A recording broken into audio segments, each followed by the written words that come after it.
When the hardest game in the world, where he was ranked number 1, announced that it was closing, he fumed in rage until they said a new version was about to be released. Right now, we are in the final stage of the tutorial, and over 100 players just entered this portal. The problem? In the entire history of this game, this difficulty was cleared exactly once, by one player. And now the same game is reality. There are no second characters. That portal is basically a suicide mission. Our boy checks the numbers and can't believe how many people are lining up to die. Every difficulty is climbing fast as hell. Maybe it's the whole country in here. Maybe the whole world? See that one player who cleared it back when this was just a game? That was him. And even he needed dozens of destroyed accounts to pull it off. Because in that game, each account had only 3 lives, so he kept dying over and over until he cracked it. He genuinely doesn't know if it's possible with 1 life. But of course, Hell difficulty has the best rewards in the entire tutorial. And if someone on this planet can finish it, it has to be the guy who already did it once. So he steps toward the hardest stage of them all. But to get here, we gotta understand dungeonization. A sudden event. Portals started opening in the real world, spitting out monsters, and every area they touched began converting into a dungeon. If nobody clears it in time, the area breaks, and the monsters inside multiply until they spill out and swallow the city. In the game, that was an annoying mechanic. But here that shit is the apocalypse, and it happened across the whole country. Our boy was taking the elevator home when, from one second to the other, a mission popped up, telling him he had 1 minute to get out before parasites ate him alive. Bro had no time to think. He shouted and forcefully opened the door to get out.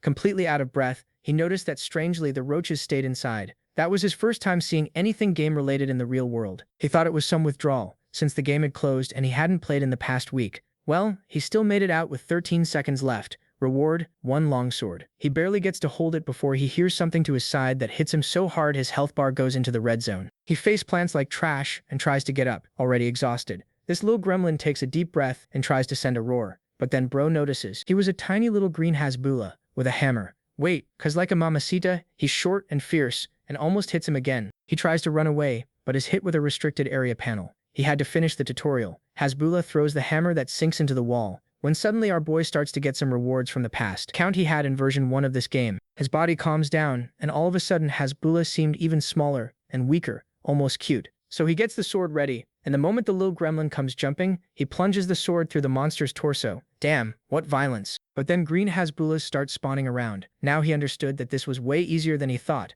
and a genocide began. He kept slashing and decapitating the goblins until the whole floor was empty. Now it hits him. That was exactly like the game. The windows, the accepts, the effects. And if that's the case, the infamous system window appears, and he has the skill that he grinded the most to get, Heavenly Body, S rank, the one that the number 1 ranked player, got. When the game server shut down, they hosted a poll, asking players to bring some stuff to version 2 of the game, and that skill was the one he selected. But not everything goes as we want in life. The skill was debuffed, and only had a simple effect of making his body more adapted to combat, a partial activation basically. That's when he notices that maybe that's the reason for him being so calm. He had 5 seconds of calm before the whole building began to tremble. He knew exactly what that meant. Dungeonization was about to begin. The amount of monsters alive exceeded the region's capacity, so even more would spawn, and the whole city would get wiped out. Seeing the 10-minute timer, he knew that was the ticking bomb. The smart play is obvious, save himself, but the screams start reaching him from the upper floors. Hammer goblins spawning in living rooms, next to sleeping families, in the middle of hallways. He stops.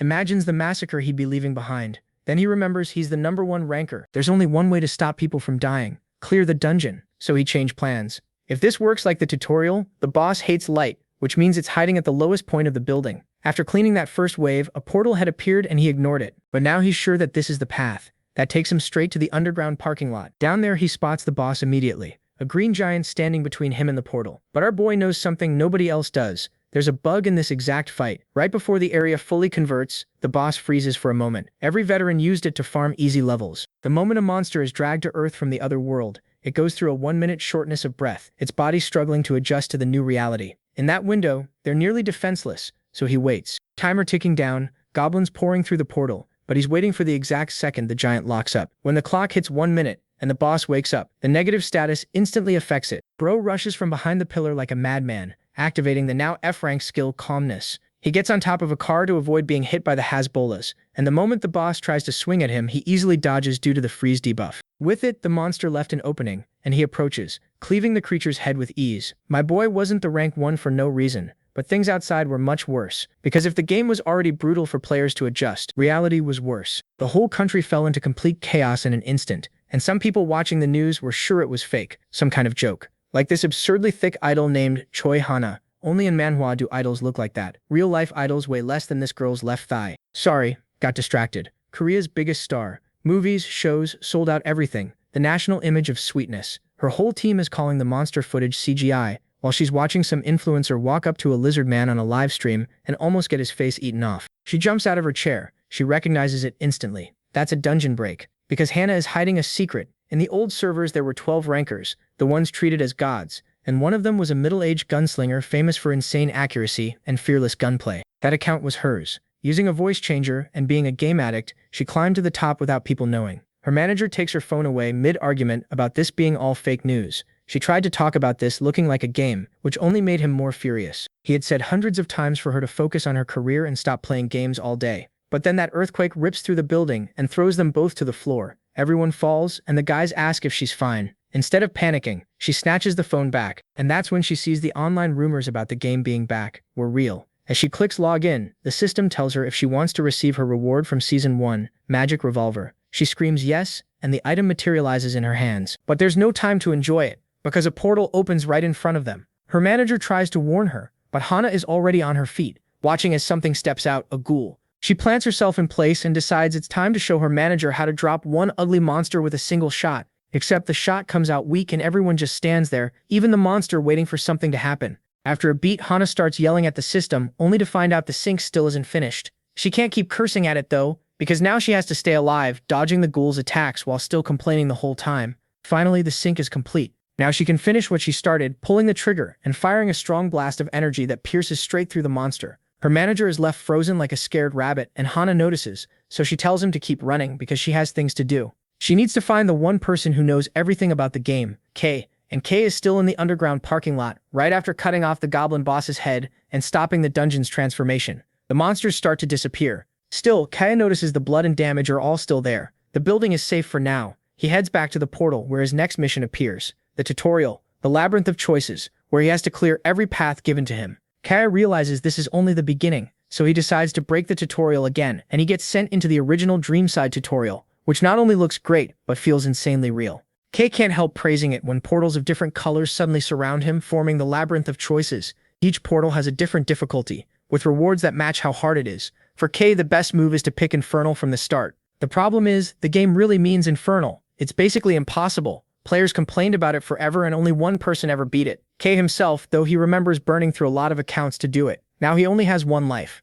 Then he checks the current state of the tutorial and sees thousands of players with more joining every moment. More than 100 are already in Infernal, and Kay starts to realize this isn't just happening in one country. It's worldwide. He thinks about the hundreds who will die and hopes they can hold on, because for now there's nothing he can do except survive. That's all the reason he needs to choose Infernal and step inside without hesitation, starting his first mission. Protect the goddess statue from a golem monster for at least 5 minutes or die. Stone golems begin to form as the timer starts. Kay understands there's no turning back, and the small golems rush him like they want his sword, but he smashes them so easily it doesn't feel worthy of Infernal at all. He figures it must be because of his celestial body, but he doesn't relax. He knows the hard part hasn't started yet. Then the fallen golems get back up, and the system hits him with a stacking debuff. Every 5 seconds, his movement drops below 0, while the monsters gain more speed. That's when the real nightmare starts. Second by second, his body grows slower, while the enemies get faster. Now the only thing that matters is reading patterns, guessing trajectories, and moving before the attacks are thrown. That's the real horror of this mission,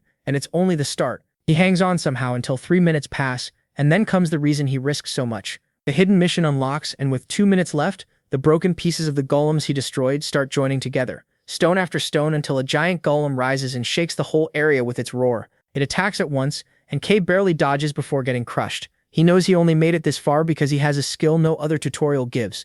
Now the real test finally begins, with the golem chasing him non-stop and smashing everything in its path. Kay waits for the right moment and throws a heavy slash, but the hit only chips his own sword. That makes it clear this won't be easy. He has no choice but to keep circling the monster and measuring the distance. He remembers that if he fails here, everything he did before was for nothing. So he checks his inventory and smiles when he finds exactly what he needs, as the golem charges straight at him. Kay waits with Murik's hammer, a massive weapon he plans to use to crush that wall of stone. He lunges in and lands a huge blow that leaves the golem without fingers. The monster keeps attacking, but a confident Kay spins hard and hits it again. Still, he quickly realizes it's hard to wear down its health, so he aims for its weak point, the core in its stomach. The bad part is it's too high up, and unlike in the game, he doesn't have a double jump. Then he spots an opening and dives forward, trying to bring it down to his level.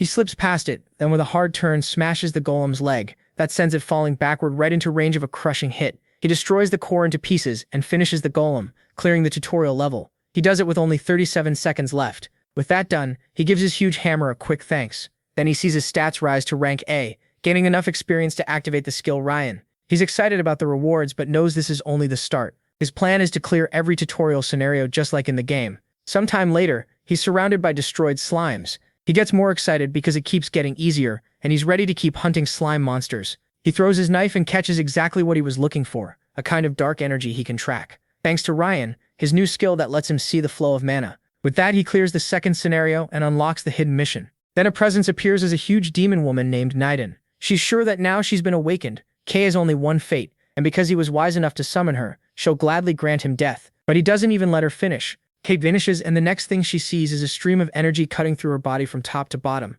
It's Cabe's fast slash, and both drop to the ground, leaving Naiden split in half. In shock, she realizes too late that she has to return to her main body if she wants to survive. Kay doesn't let it impress him, and before she leaves, he promises to hunt her later. With every tutorial scenario complete, his body starts to glow as he receives all the stacked rewards, and the system sends him to the village. That gets Kay fired up, because now he can finally start leveling for real. Later, a portal opens in a ruined street, and Kay returns to Earth. He tries to figure out how many days it took him to finish the labyrinth of choices, only to realize 3 months have passed since he left. That's way too long, so the first thing he needs to do is see whether his home has been destroyed. Meanwhile, at a Seoul high school, a large group of survivors has gathered. It looks like they're about to try something very risky if they want to live, and everyone argues while asking the opinion of the man who seems to be their leader, a police officer named Desu, who is sure they have to try clearing the dungeon. Another guy snaps and yells that if they try to clear even an E-rank one, they'll all die. Desu brushes that aside and says he's scared too, but if they do nothing, a dungeon break will happen. That's when an uncleared dungeon turns red and starts spitting out stronger and stronger monsters. That's exactly what's happening at the school, which is apparently about to rise to D rank. The officer hates that no one there even cleared hard mode. That means what they're trying to do is far beyond what they can handle. Even so, he makes one thing clear. If they don't act now, they'll die anyway when the difficulty keeps rising. Then a young salesman named Higwon asks why this dungeon is growing so fast when the others have barely reached F class. Dangwoo answers that this dungeon is full of undead, basically zombies. He knows that still doesn't really explain enough, so he puts it simply, it's like in the movies, if they bite you, you turn.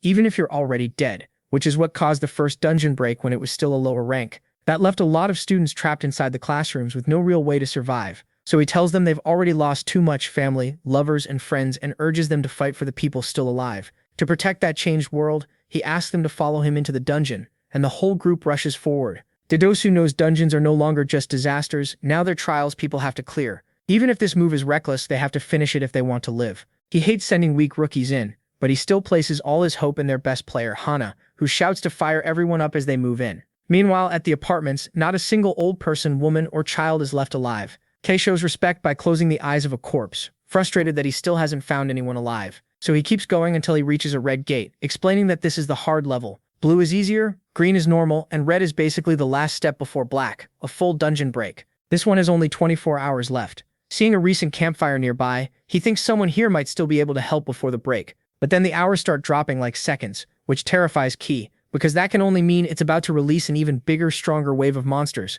enough to wipe everything out. The gate keeps giving off more power, the time keeps falling, and Ki knows it's about to burst. He goes in to find the cause before everyone inside dies. With that step, he enters the rank E dungeon, which seems to twist the size and shape of everything inside. Now he looks like an ant in a giant classroom, watching for any movement. Then from the floor, a possessed skeleton rises. Level 40. The protagonist is almost amused, like he just walked into a zombie movie. He summons his sword as the skeleton charges wildly at him, only to get split in half by a single slash. Even then, the thing still tries to bite his face. Klein blocks its annoying teeth, irritated that it's so hard to kill something already dead, until he finds the weak point, the neck. He has to break the core to purge it. So he keeps it simple, slams it down, and crushes the core, leveling up, something he'd missed since the tutorial capped his growth too fast. He thinks about spending his points, but there's no time for that, because more skeletons start rising from the floor, exactly what he expected. He starts tearing through them without wasting a second. By the end, he earns the surprise player title. It's more tiring than it looked, but he doesn't stop when he notices scattered remains he didn't make. That tells him the players who entered before him can't be far,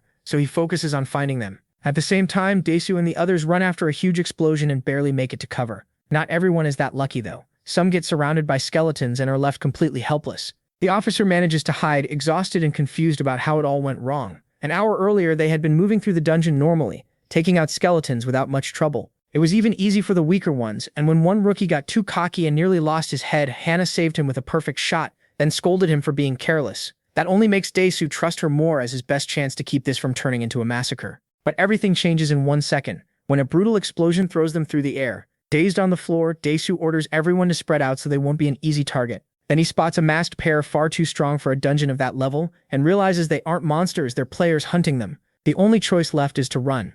More explosions go off around them, caused by one of the masked players, who laughs like this is all a game. Daesu guesses the real target is Hana, but then one masked player appears right in front of him and blocks his path, mocking him. Daesu tries to strike back with his staff, but the other man dodges easily, and in a cheerful voice calls him by name, throwing him off. That 1-second distraction is enough for the masked player to gather energy right in front of him. Daesu reacts in time and dives out of range before it detonates. He survives, but then he hears the masked man laughing at him like he's just a bug. Daesu readies his spear, Guava Chatter, a powerful hidden rank item. He knows he's still not on the masked man's level. This guy clearly rivals the top players, but he won't give up. If he can close the distance, he might at least limit those explosions. So he charges in. Bad move. The masked man just laughs at the attempt, then snaps his fingers and creates a massive blast that sends the cop flying into a wall. Daesu feels helpless against the player, who keeps taunting him until the voice makes Daesu realize it belongs to a man he arrested a long time ago. The psycho confirms it by removing his mask. He's the guy who killed 7 people and was sentenced to death, someone Daesu helped capture.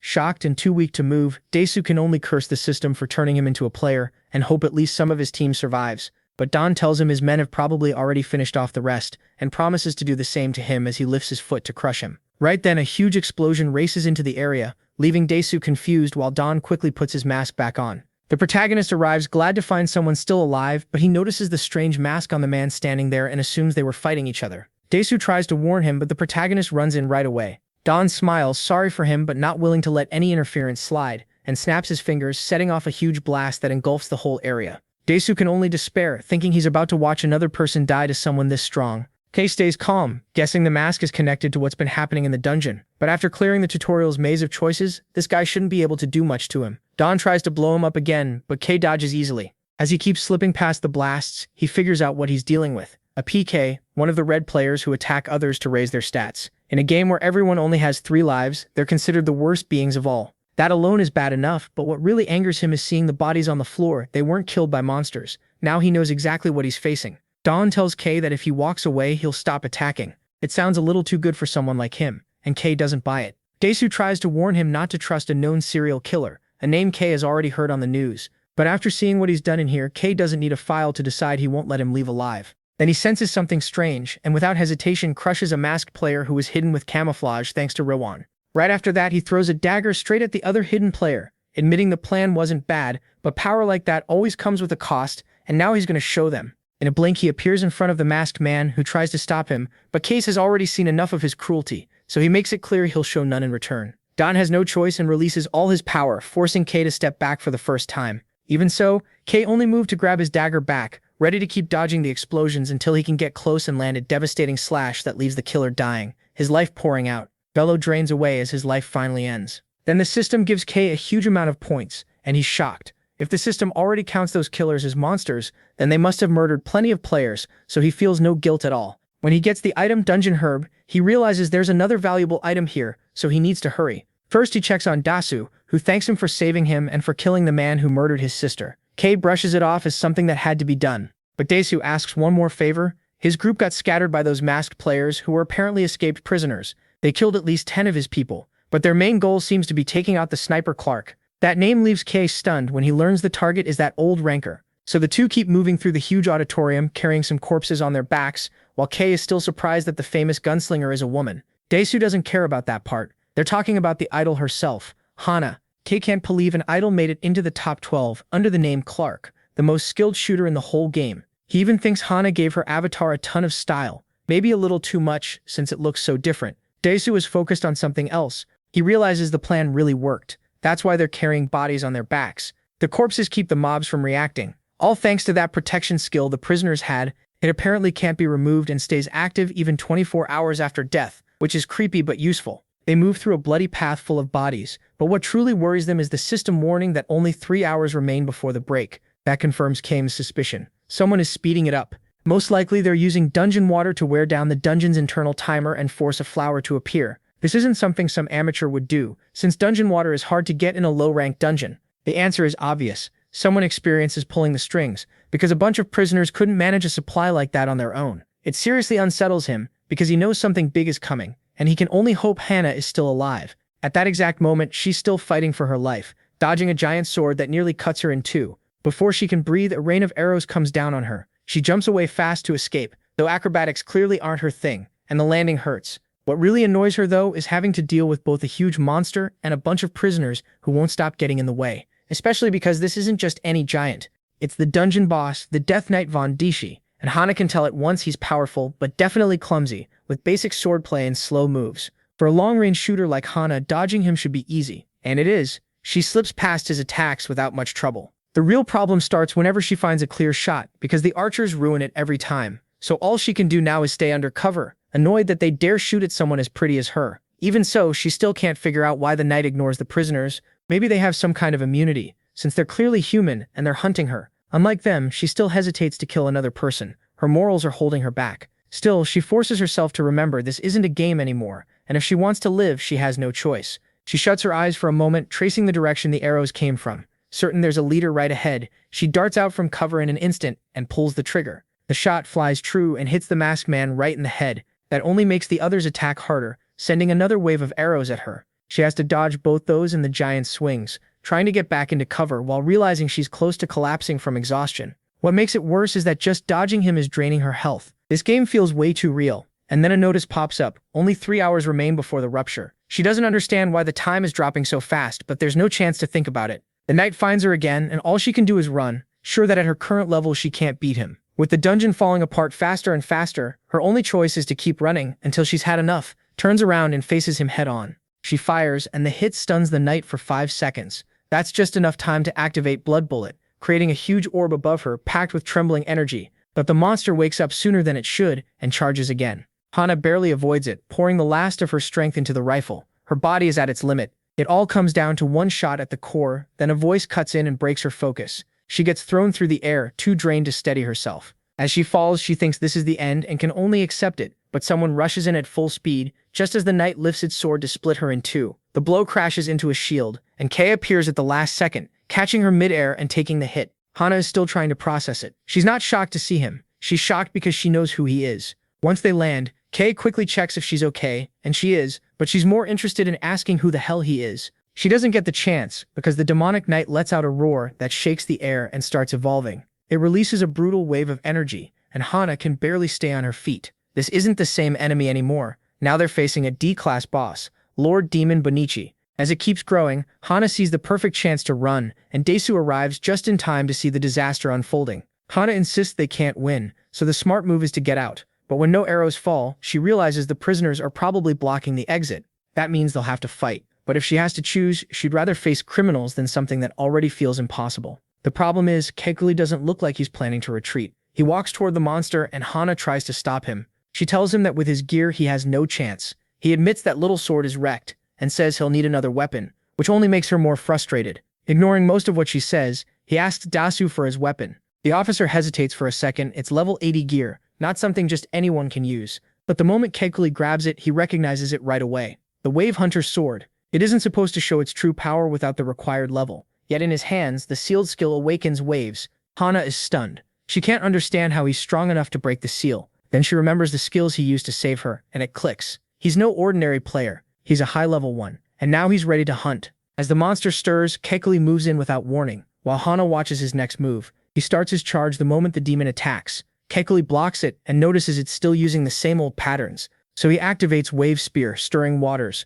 trapping it in a twisting vortex. Even so, with one heavy blow, the demon tears through the waves, and the Prota realizes that if it struggled at all, it's because the evolution still isn't complete. That gives him a chance, though for now, staying still is smarter, because bullets are flying everywhere, all of them aimed straight at the demon, courtesy of Hana. She's still annoyed because she has no idea where this guy came from or how he can use such an advanced formula. While she backs him up at full power, Kekuli tells her to focus on the demon. Hana snaps that she knows, then opens fire and tears into the monster. It's enough to stun it for 3 seconds, and the Prota uses that window to ready his spear, building momentum as he activates furious waves. He lunges forward with everything he's got, calling up a surging tide that starts drilling through the demon until it finally pierces straight through. A huge line of holes is left in its body before it drops to the ground, defeated, and begins to fade away. The system announces its defeat, and the Proto keeps leveling up as the dungeon is cleared. Meanwhile, outside the gate, a group of criminals waits for Clark, their target, to come out. One of them thinks that if nobody has come out yet, maybe Clark already died, which wasn't part of the plan, but it would make sense against a D-rank boss.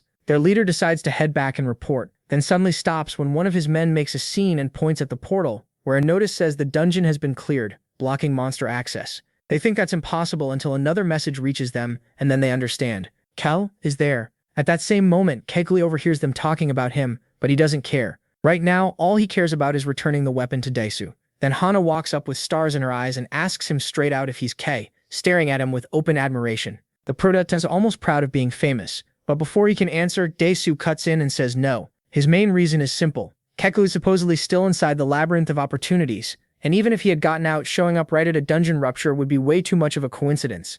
Hana agrees completely, saying there's no way Kame would just happen to appear at this exact rupture, so even while Kame tries to say it really is him, she brushes it off and apologizes for asking instead of thanking him for saving her. Just like that, the Proto loses his chance to reveal who he is. So they move on and start looking for survivors. They find a big group hiding in a school storage room. Daisu is relieved. Just moments ago, he thought no one else was left. As they're about to leave, they hear a signal. More people are hiding nearby. Some apologize for not helping and feel guilty for staying behind, but Daisu tells them that doesn't matter. The only thing that matters is that they're alive. Kame watches from a distance and agrees. If you're not strong, hiding isn't cowardly. It's a simple way to live and fight another day. Even so, he notices something important. Before anyone decides anything, they all look to one person first. Some are worried about Hana too, but she insists she's fine. She calls it a small mistake, though Daisu clearly doesn't see it that way. Still, arguing now won't help. What matters is getting out, and they hope the Proto will guide them back to camp. So they move out with Hana and Kame in front, clearing the way without much trouble. The group isn't surprised by Hana's strength,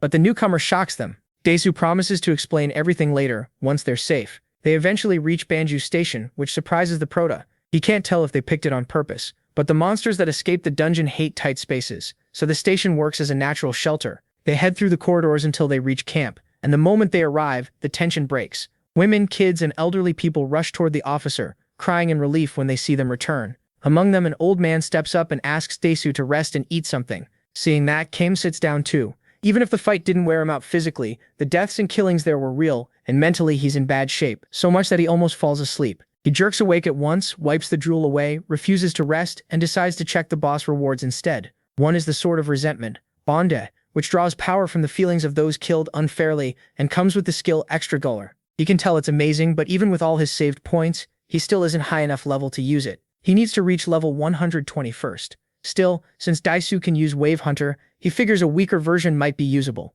Then he checks the second reward, a very powerful book, but it's sealed too, which means he can't use that either. So even though he feels these rewards could help him become number 1 again, his only option is to keep working harder. But right now, all his attention shifts to a tiny blue squirrel that looks dead. When he touches its nose, it suddenly wakes up, only to flop onto the floor. It starts complaining in squirrel language, then passes out again from hunger. A nose twitch brings it back, and it starts searching for food, running around like a real squirrel. That leaves Kame confused at first, until he remembers this is his pet from Dreamside, the one that stayed with him through his whole journey. Seeing it act like this tells him only one thing. Something delicious must be nearby. Right now it looks like a toy squirrel, but its true form is a monster that devours what it finds tastiest. Dungeons made by the dark mage Gregory. He's glad to have it back after all this time as a reward, but he still can't understand why it's reacting this way in a place full of people, which makes him start to think something here shouldn't be here. While the squirrel keeps whining about being hungry, the Proto tries to figure out whether this is just a bug, a penalty, or proof that something tied to a dungeon is really in this place. So he picks it up and mostly ignores it, until he notices the fingers of a boy who survived the dungeon, starting to transform. While Daisu and Hana put together a hunting team to wipe out the nearby skeletons, most people would rather leave them alone and slip by without taking the risk. That's exactly why Daisu wants them hunted. First, he doesn't want them scattering, hurting other people. Second, this is a chance to level up, now that they're outside the dungeon's debuff. It's also 3 o'clock, the time when undead are at their weakest. Even so, he makes it clear no one will be forced to join, so they split the work, one hunting team, and another group staying behind to guard the camp. Before they head out, Daisu says the newcomers should introduce themselves, starting with him. He's a police officer trained for combat. Next is Higuan, who used to be a salesman and now proudly says he's at least not dead weight. To Kei, that is an awful introduction. Then comes the idol, and her fans get excited right away. She keeps it short, just her name and that she's good with a gun. To her that's enough, since she's already well known. The next person is not. Hanjan is a rich daddy's boy, and it shows in his flashy top-tier Dreamside gear, which is more pretty than useful, no matter what he claims. The introductions keep going until Daesu brings up Kei. Before he can speak, Han recognizes him as Kang So-hong and starts mocking him. Kei has no idea how he knows him, then realizes they went to the same high school. Back then, Kei had the role of the school loser, mocked, shoved around, looked down on by the same guy pointing at him now. To Han, nothing has changed. He laughs, saying Kei still looks like a failure and should show him the same respect as before. Kei just stares at him, trying to find anything left of the ridiculous kid from back then. Looks like the only thing surgery didn't change was the tan. Han clearly wants to drag them back to those old days, but Hana shuts him down. She won't let him talk like that to the boy who saved her, and demands an apology right now. Some people complain they're fighting over something pointless, but Kai stays quiet until he decides to tell the truth, and introduce himself as Kai. The others look like they think he's lying, except Hana, who lights up because her gut feeling was right. Daesu feels a little bad for doubting her, but after seeing how Kei fights, it makes sense. Most of them believe him, but Han insists the loser is tricking them until he notices the boss drop on Kei's chest. Bondi, even then. He tells himself Clark must have killed the boss, and Kei just picked up the reward. So he presses him, asking for his level. Kei answers, 37. That gives Han the nerve to keep pushing, swearing the real Kei isn't even a Christian, which is news to Kei too. Still, it's time for the hunt, and Kei activates Ryon to give clear orders to the group so they can hit the hidden skeletons. Han gets more and more jealous while Daesu steps forward, takes a deep breath and yells for everyone to get ready. A huge horde of skeletons is coming. He clears a path fast with his spear and warns them not to get careless. The others struggle hard to hold the monsters back. Some are close to breaking, but Hana covers everyone's backs. Meanwhile, Kei has to put up with that tanned clown getting cocky just because he smashed a few skeletons. Still, Kei can't help remembering the rich kid who used to call him a loser and send him out to buy bread with 50,000 won, having no clue what it really cost. In the end, Kei treated it like a part-time job and kept 49,000 for himself, so he lets it slide. Besides, leveling up isn't even his goal right now. Meanwhile, Goron keeps eating every bone it finds on the way. Kai tries using it like a guide to spot more enemies, though it's already getting kind of chubby, and its hunger starts pulling it southeast. More skeletons show up there, but when Kai checks them, they're not what he's looking for. What he does find is a perfect skull for Goron. He tosses it over an annoyance, and the little squirrel happily catches it. The others celebrate their new levels, but it's time to head back before dark. Satisfied with their progress, Daesu goes to find Kei, then decides to give him space when he sees him talking to the squirrel, which has eaten so much it can barely move. Then its eyes suddenly go wide after picking up a really tasty essence. As Daesu gets everyone ready to leave, Kei asks them to check one more place, a flower shop. The moment they step inside, everyone feels a poisonous aura. This is what Goron had been tracking, an E-rank dungeon, Garden of Death. They get a mission to wipe out the virus and the Plant King to stop another break. Hana is confused by the virus info. Spore, a variant that seems to have already infected the NPCs nearby. Kei finally understands why Goron reacted in the dungeon. He remembers the sick man, the dark fingers, red face, and collapsing body, all caused by this dungeon's virus. Unlike goblin or undead dungeons, this one is made only of plant monsters. They can't move, but they spread poisonous spores, the same ones. It seems that already affected people in the station. Kei is sure it's only a matter of time before they turn into monsters. The virus mostly hits normal humans, since like NPCs they have no resistance. Players aren't affected, but the plants have to be destroyed before they evolve. Everyone is scared to try because night is almost here, when monsters get a buff, but Daesu worries that if they leave it alone it could trigger a break and put even the people at the station in danger. No one is fully sure, but after trading looks they decide to take the risk. They enter the dungeon with Han going in last and rushing toward the stronger members of the team. Once inside, Hana can't help wondering if they really brought the strongest people, considering Han is here. She remembers how Daesu split the group, sending everyone else back to camp while the ones he judged most capable handled the dungeon. He believes Hana and Kei should be enough, but the dungeon needs at least 4 people to enter, so he brings the one guy with decent gear, the only dead weight who might actually make it out alive. Even then, Han keeps whining about why the protagonist was included, and it starts to wear everyone down. To make it worse, Han acts like he knows more than Kei, grabbing the apple Kei warns him not to touch. He ignores him and is just about to bite it, when Hana fires and kills the creature stuck to the fruit. Han goes from arrogant to grateful little kitten in seconds. Right then, Daesu knows bringing him was a mistake. They keep moving until they reach the greenhouse, where the dungeon boss is waiting. The feared Plant King, a monstrous sunflower called the Watcher of Death, surrounded by ugly-faced flowers. Everyone knows a king-class enemy means higher difficulty, but Kei also knows beating it will give them a flower that works almost like a cure. If you bite it, you can make an antidote for diseases. Daesu sees the chance and asks Kei to help him get it. Han, lost in his own fantasy, thinks they mean him. He puffs up with pride, even though no one is really paying attention. That's because the mood suddenly changes, as they step into a place where the air turns thick and rotten, the opposite of a flower scent. Then they see it. The king is right in front of them, and Kei reacts first. He orders everyone to dodge, and they barely move in time before hundreds of vines shoot out from the monster's mouth. The group scatters, and Dasu holds his breath, afraid someone got left behind. But everyone is still standing. Even Hana is already firing, not wasting a second. Han, meanwhile, keeps feeding his own ego, sure he'll be the one to finish the boss. That fantasy dies fast when a plant from the ground almost swallows him. Kay saves him again, then snaps at him hoping he'll use some common sense. No king comes without guards. That hits the tanned idiot right in the pride. Kay activates Rigwan and gets serious. His goal is simple, reach the plant king. The problem is the whole field of flowers attacking like piranhas and blocking the way. Dasu considers leaving it all to Han as aim. She's excellent, but Kay knows time is against them. Even so, he admits bullets should be enough. In theory, Han isn't fully sure either. Last time she had the advantage because of a strong potion, so she hopes he has another one. Kay says he does. She waits eagerly, but he doesn't hand it over, which annoys her. Kay has a simple reason. He needs the experience. So he charges in alone, moving like a human lawnmower, cutting through stems, leaves, and thorns that fly everywhere, clearing the whole field with raw power. Han can only complain and stare, unable to understand what he's seeing. Dasu sums it up simply. This guy is Kay. Even then, Han refuses to accept it, telling himself Kay must have hidden his level or has some broken skill. Kay doesn't stop. He gathers all his strength, and with one brutal slash, he splits the plant king clean in two. His teammates watch in awe while Han just freezes, like what he saw crushed his pride. Kay keeps leveling up, then gets the king's flower and the thorn wing glove. After leaving the dungeon, he keeps reading its details. It seems to be made from the plant king's body. Its biggest weakness is fire, and its main use is simple, a sharp blade on the back of the glove for emergencies. That's useful for someone who can fight with more than one weapon.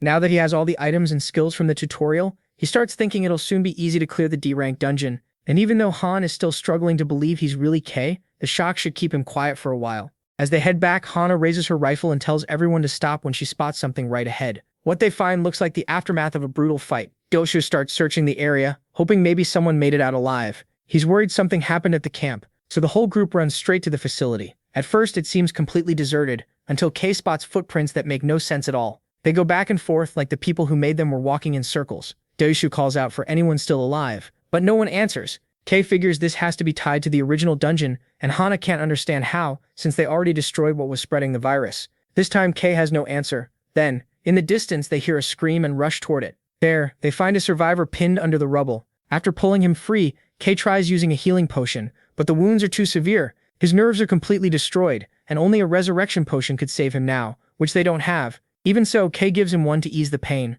hoping he can at least explain what happened. Once he's a little steadier, the man starts telling them everything. It began with a huge monster appearing near the stairs, forcing an evacuation, but the real nightmare started after that, when their own people began turning into zombies and attacking each other. A lot of them died. Just remembering it makes the man panic, struggling to breathe, barely getting the words out. He says some people managed to escape, and before fading completely, he adds that one of them turned into something even worse, a monster. Kay hears that and links it to the third stage of dungeon infection. It starts with mild symptoms, then comes the zombie stage. But turning into a monster shouldn't happen in a single day. Something is wrong, and Kay starts thinking someone forced the process. Meanwhile, the survivor is officially dead according to the system, but before his eyes close for the last time, he begs them to save the others, and then he falls silent forever. Later, Hana finishes off the nearby zombies and asks the protagonist if there was any way to save them. Kay doesn't answer that. He follows their tracks to the rails and everything points to the survivors taking the same route, so they move on, hoping to find them alive. Daesu gets that there's no other choice. If more appear, they'll have to kill every last one.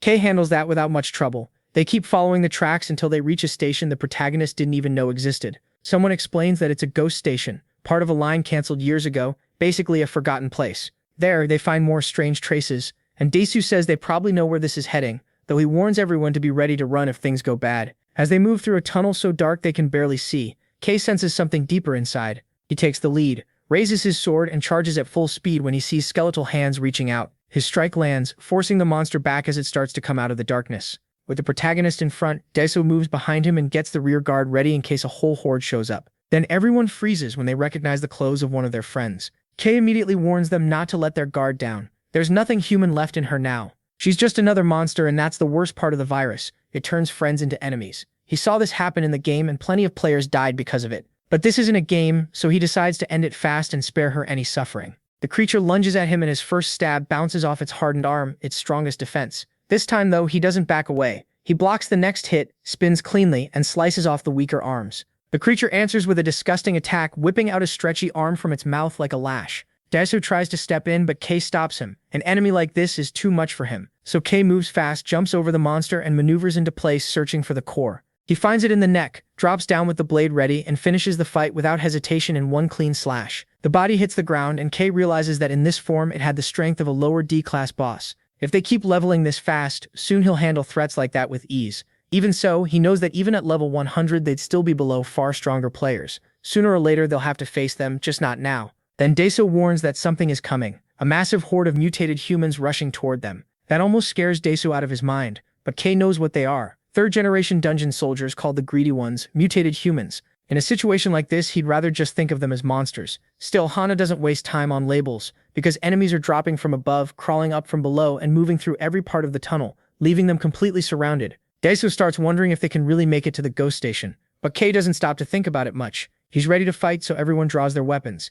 They have no other choice but to go all out. After several minutes of fighting, Hana manages to slash one of the mutants. Thinking he dropped it, he gets careless, but the creature jumps back up and goes straight for his head. Kei has to step in and save him again. As the bodies pile up around them, he asks Hana if she's absolutely sure the others went to the ghost station. She says yes, it's wide, has supplies, and it's the best place to hold out. So Kei decides they need to push that way. Hana doesn't like the plan because she can feel too many presences moving nearby. Daeso comes closer, trying to figure out what Kei is planning, but Kei doesn't explain. Instead, he charges ahead and cuts down the monsters behind them, opening a path. He signals that he'll explain while they move, but no one is to leave his side. As they keep going through the tunnels, he tells them about the Greedy Ones, humans turned into monsters by dungeon infection, mutating into all kinds of forms. They can have wings, or too many arms and legs, or giant overbuilt bodies. What makes them dangerous is that they keep evolving based on the desires they had as humans. So to fight them, you need to figure out those desires. He guesses the giant eye one was probably a peeper, or maybe someone who lost his sight or never saw well to begin with.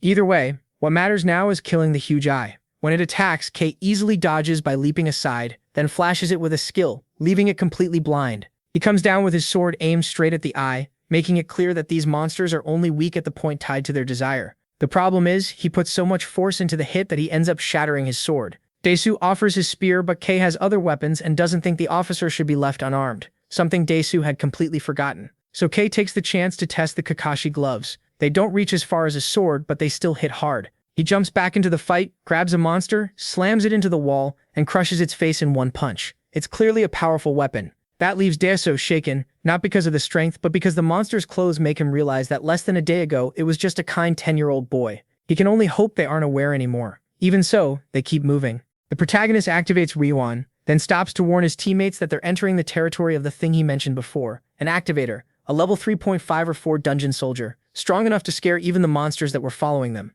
It's likely the reason the infection got worse in everyone, and Kei thinks it was fed a dungeon flower, which let it evolve this far and spread that change to the others. If it keeps evolving at this rate, it could devour all of Seoul. As they move through a slimy dark tunnel, they run into something huge. Daesu notices something and tries to move ahead, but Hana stops him, knowing he wants to save the poor man trapped in the monster's hands. But the creature gives him no chance. With one motion, it bites off the man's head and drops him with the rest of the bodies. Then the beast speaks, saying it won't apologize and telling them to die. Its size is enormous, and Kei sees remains everywhere, the parts the creature didn't eat. It's so savage that even the air smells like blood. Kei hates seeing how many people it killed, and figures it must be a trigger. Daesu doesn't know what that means, and honestly the protagonist doesn't fully know either. He only knows it's a monster that changes according to its desires. After eating a dungeon flower, turning into a brutal creature like the one in front of them, its exact abilities stay unknown until they fight it. Hana says the battle in the city, plus what the survivor told them, seems to confirm that someone let the trigger in disguised as one of their own. Judging by the result, huge power but poor speed, she sees it as a mid-rank boss around level 100. But Dreamside isn't a game where level means everything. A level 40 fighter could still crush a level 100 monster. Still, that sharply lowers their chances of winning, because creatures like this can become far stronger, just like the one in front of them, a beast built on pure brute force. Then it activates its power, releasing a violent shockwave that shakes the entire area. The group falls back. Kei notices something in its voice, and so do Daesu and Hana. They confirm it when they recognize the tone. It belongs to Choi Man-hee, the same loud, famous streamer Han remembers from the start of the chaos. Not only did he survive, he kept going with his over-the-top streaming life, and he pushed that way too far when he turned a food challenge into something so sick it got him thrown in prison and sentenced to death for eating real human flesh on stream. Since then, he's been known as a complete maniac. Now it looks like he escaped with the other prisoners and ended up like this. Still, everyone agrees on one thing. He was already a monster before becoming a trigger. Now he's just uglier, and even crazier. The monster even tells them to share the video as hands start bursting out all over its body. The group can only stare in shock as hundreds of arms lash out. Kei twists away just in time, and Han nearly gets grabbed if not for Daesu stepping in. Even he can tell this thing is way beyond him, but he still holds his ground and warns everyone to watch the arms. Then while Kei tries to push forward, he almost steps on a piece of the monster. It turns into a slimy mass and starts rebuilding itself into something like an arm, then multiplies and spreads. Everyone runs, and Daesu tries to draw its attention, making the arms rush toward him. He snaps his spear forward, piercing through the swarm of limbs straight at the monster. That gives Kei his opening. He appears right behind it and lands a hit, but it barely slows the monster down. It keeps moving, rambling nonsense, and everyone starts thinking those words are memories from some old murder. While they search for a way to hurt the twisted creature, it suddenly senses the tastiest meat there, the idol, and lunges straight at Hannah. She just smiles. This isn't the first disgusting monster that tried to put its hands on her. She answers with a gunshot, but no matter how many rounds she fires, the bullets do absolutely nothing. Kidek backs her up, but he quickly realizes that with the monster freshly fed and still powered up, taking it head-on is a bad move. For now, they just have to hold out any way they can. As they do, Kidek puts together a plan, and he already knows what to do. He moves in with Hannah, who plays her part by drawing the monster's attention. She lands a strong shot into its cheek while Kidek follows with a brutal bare-handed strike. At first, it doesn't look like it did much, but something starts to change when the spot he hit begins to rot away, and then the monster's arm starts bleeding for no reason. A few seconds later, the creature screams in pain as its arm seems to be eaten away from the inside. Everyone is left staring in surprise, but Kei only confirms that his plan is working, and that confidence spreads to the others. Still, the rotting monster just starts laughing like a maniac. It throws a heavy punch, and the protagonist blocks it easily. Watching that, Daso realizes they really can win if this keeps up. Kei tells them that yes, they can hurt it, but the fight is far from over. He has a plan, and he needs both of them for it. Apparently, he also needs Han, who now stands there trying to look brave while completely terrified by the giant creature. Then he starts mocking its weight, calling it a pig, a dragon pig, basically, which somehow hurts that thing's feelings. The monster snaps back by opening its huge mouth and charging, while Han does everything he can, not to cry as it rushes him. But at the last second, Kai appears and holds its mouth open. Right then, Daesu gives the signal, and Han aims straight into the open cavity and fires. The shot sinks deep into the creature's body, and suddenly something starts glowing inside it, with light spreading through its veins. Han is stunned that the plan is actually working. He remembers how just minutes ago Kei gathered them together, and explained that while they distracted the beast, he would spend all the points he had saved to push one stat all the way to the limit, magic power, so he'd have enough for the next step. Now he focuses to activate concentrated magic, knowing that if the enemy is absurdly strong, then he has to hit even harder. The beast answers by forming a disgusting web of arms ready to crush him. Kai takes off and tears through everything in his way, heading straight for the monster, which still seems obsessed with its likes. The protagonist leaps with everything he's got, ready to give it one last like and unsubscribe it from life. The impact shatters its jaw, and the blast shakes the whole place. The monster crashes down, and the system confirms the kill, giving them experience and on top of that, Wang's ring. So they gather around the burned body of the insane former streamer on the floor, confirming it really was Mangui. But Kate doesn't care about that. What matters to him is who set all this up and why. That question keeps spinning in his head, and then he notices something. Around the ex-streamer's neck, there's a strange symbol. Meanwhile, far away, a hooded man watches the result of the battle through a red crystal ball. He can't believe someone who controlled the best farms in Seoul ended up losing to some random guy, and starts thinking only one person he knows could have done that. But then he's interrupted by someone calling him Bahin and complaining that he's acting too busy. It's Kang Mi from the company, and he thinks Bahin is wasting time. Both of them belong to the company, a dark force in Dreamside, a point-based group that will do anything to grow stronger, known like a plague across the continent. Their mark is a lightning bolt piercing 2 moons, and they all wear it around their necks. Bai Hen looks happy that Min showed up at just the right moment, but Min first tells him he thinks Kei survived the tutorial, though he still can't be sure because nobody gets out of hell difficulty. Bai Hen immediately understands what that means and says they need to track his location because he thinks he finally found him. At the same time, Kei's group keeps moving through the tunnels, while Bai Hen remembers how Kei casually crushed a solo dungeon full of high-level monsters, even though somehow a croc managed to keep his data safe enough to predict what would happen on Earth. What he never expected was Kei surviving. Han tells him not to get carried away. Even if it is Kei, right now he's just a newbie fresh out of the tutorial. That's why they need to report this to management, because if he's right, Kei must be eliminated at once. Elsewhere in the tunnels, a survivor is running as fast as he can, desperate with a horde of monsters right behind him.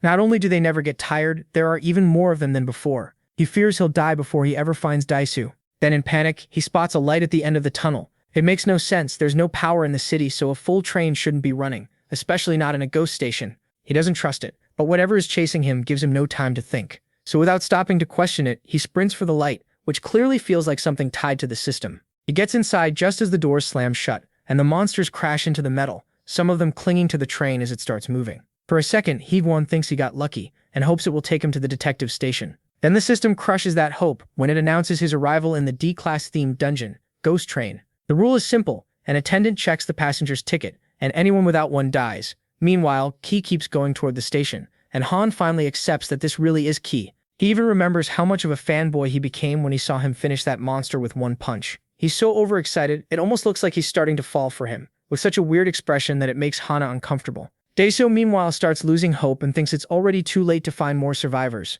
Cape doesn't agree, not because he's hopeful, but because it makes sense. He knows evolved monsters don't act without a plan. They let some people escape so those people lead them to other hiding spots. That's why they create a tiger. These creatures don't stay the same. They evolve, and if no one stops them, everyone could end up becoming one. The whole idea disgusts him, especially if the company is behind it. A group of NPC advisors that chose to play for the evil side by making quests and recruiting players, growing stronger until someone finally stopped them. And that someone was Kate-Chai. He remembers how destroying the dungeons those companies worked so hard to build always gave him a strange sense of relief. Back in the game, they were a huge problem. But now, this isn't a game, and he can't help wondering if it's the same company moving the pieces again. Then Daesu says they've reached the station, and it really lives up to its ghost name because nobody is there, even though this was marked as the evacuation point. Daesu had even left supplies there for civilians, and Cade praises him because those will come in handy. The inventory isn't unlimited. Still, the officer clings to one detail. Someone took part of the supplies. That means at some point somebody made it there alive.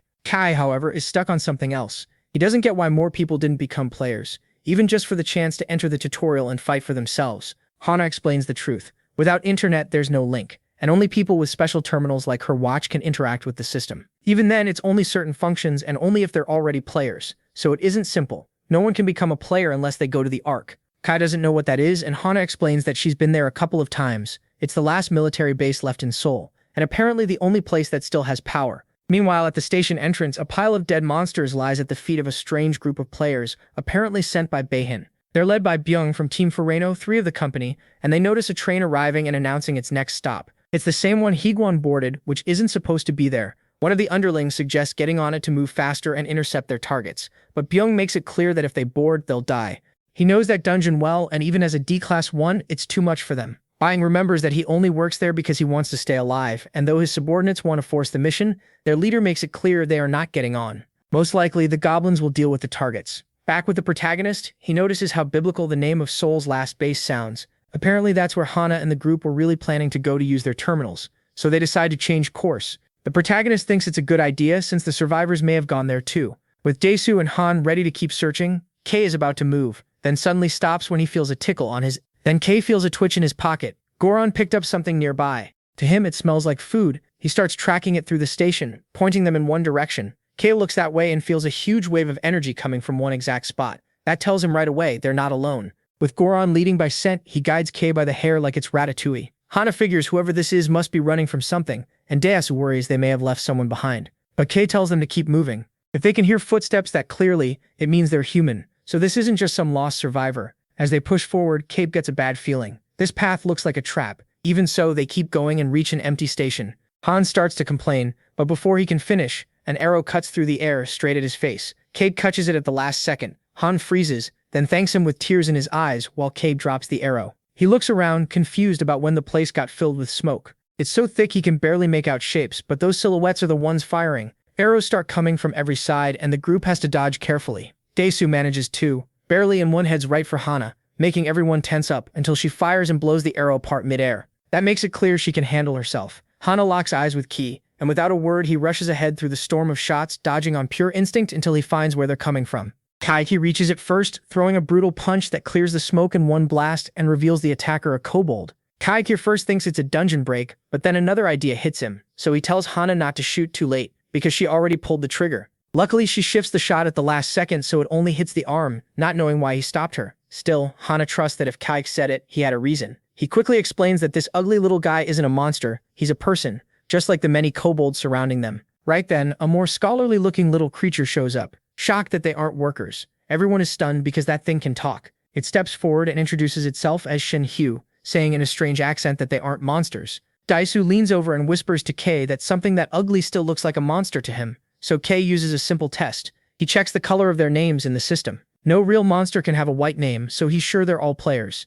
That still leaves one big question. Why did they attack first? The kobolds nervously apologize. They were scared and thought this group was one of those cursed workers. Then they explain how it all started. The day Dreamside opened a new area called the Land. It caught a nerdy four-eyed kid off guard, and with no clue what was happening, he had to survive. After getting his first weapon, a rough sword, he knew there was no time to complain. He had to adapt. The boy remembers this used to be his favorite game before he joined the army. He'd proudly reached level 200 and had tons of items he could have claimed if he'd noticed the server shut down. But he was serving at the time. Even so, he kept enough skill to survive. So he headed to the option maze and helped the survivors from Gion Station, making it through the normal stage as the only one who cleared that level. That made him the leader and the one everyone looked to, even though he wasn't some high-ranking guy, which only made surviving harder. Then strange merchants appeared. They acted friendly at first, giving them weapons and food to stay alive. Only later did he realize it was a terrible mistake. Back then, it felt like a lifesaver, but things got ugly fast when they signed a contract and got cheated with dirty tricks.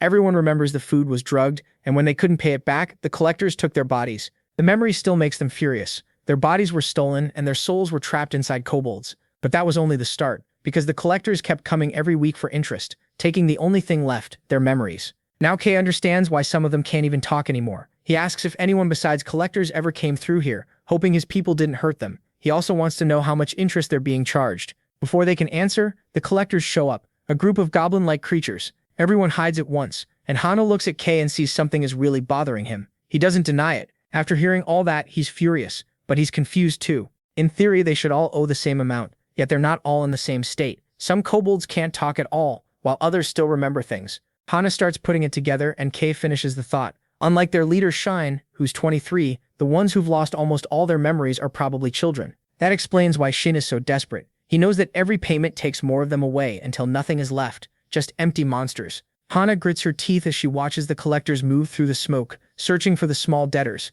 One collector slams hard into a hiding spot, sending several kobolds flying. The others try to fight back with arrows, but the goblin blocks them with ease. So the little ones switch to something stronger, grenades. The blast fills the area, and for a moment the young kobolds cheer, thinking they won. Then the collector walks out of the smoke, grabs one by the head, and makes one thing clear. Debts get paid. He squeezes until the kid's head bursts right in front of everyone, then lets the body drop while tasting the blood, driving the message home: they must pay. The creature enjoys their fear until it picks its next target. Before it can reach them, Ka steps in. The collector barely realizes what's happening, before K cuts it down in one strike.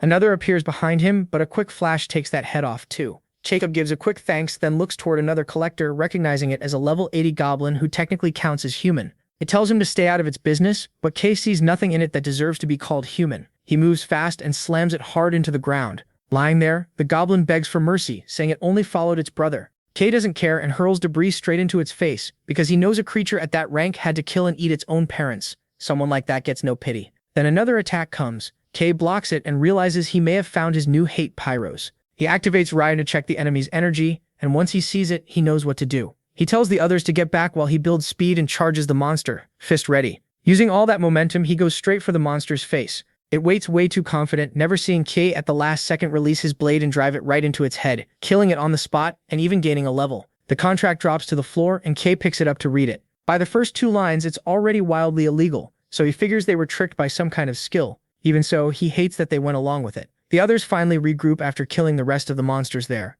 Then their bodies suddenly start glowing, and some kind of essence begins to pour out. Jacob guesses those are the players' souls, but things get worse when the kobolds cry out in pain, because the same thing is happening to them.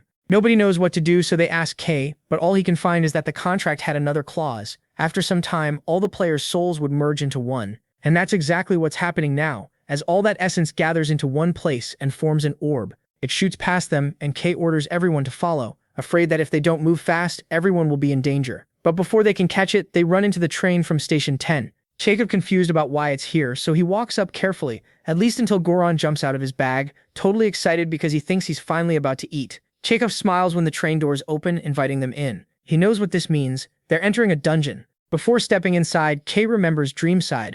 One of its best parts was the dungeons, and they came in all kinds, even moving ones like ships or cars, and now a train. The thought hits him with a wave of nostalgia, but Hana breaks it by pointing out the huge amount of energy coming from the train door. Day2 asks what he plans to do now, and Kate says that if they enter the dungeon, they may never find survivors from Manhwa Station. But the officer already sounds resigned because Kay made it clear no one else had arrived, and it wouldn't make sense for anyone to reach another station without passing through this one. Chasing that hope now feels pointless when there's a small group of young people among these kobolds who need help. Chega asks if he's ready because then they're all going in. The system warns them that everyone is entering without a ticket. Meanwhile, inside the train, after running for what feels like forever, Higwon is somehow still alive, though he feels like he might collapse from exhaustion. He's trying to get a ticket for the train attendant, but first he has to keep chasing a tiny, annoying baby goblin. He tries to fight them, but they're too fast and too irritating, so all he can do is dodge until one of them almost tears his head off. From the way they attack him, it doesn't even feel like a real fight. It feels like they're playing. That tiny mistake costs him because another mini-goblin slams into his back, knocking him down and ruining his chance to get a ticket. Then the goblin attendant shows up and wastes no time, finishing him with a hit that takes him out and drags him through the train cars like luggage. When Higwon wakes up, he's dazed, and the first thing he sees is a human completely out of control trying to attack him. Then he notices the rest of them. Higwon looks around and finds a train car packed with chained people. Their eyes are empty, and they move like puppets. He has no idea where he is or how he ended up there. Meanwhile, at the back of the train, the goblins stand around annoyed, with no one left to mess with. Then the group shows up, with Kei leading the way. He recognizes the little monsters right away. Even if they look small, he knows better than to take them lightly. They're strong and they're crazy hungry for humans. Hana also points out something else. The train looks old, nothing like a modern one. It's more like an old coal train, and Kei gets it at once. This is a dungeon, a class 501. The higher the class, the more twisted the inside becomes, and he's seen that before, like that oversized middle school. On top of that, one look out the window tells him they're no longer on Earth. As soon as they get in, the mission starts right away. It's the same one Higwon got. Find a ticket before the conductor shows up and takes them away. Kei realizes this is a themed dungeon, so while he beats the mini-goblins down, he figures out they need to follow the dungeon's special rules.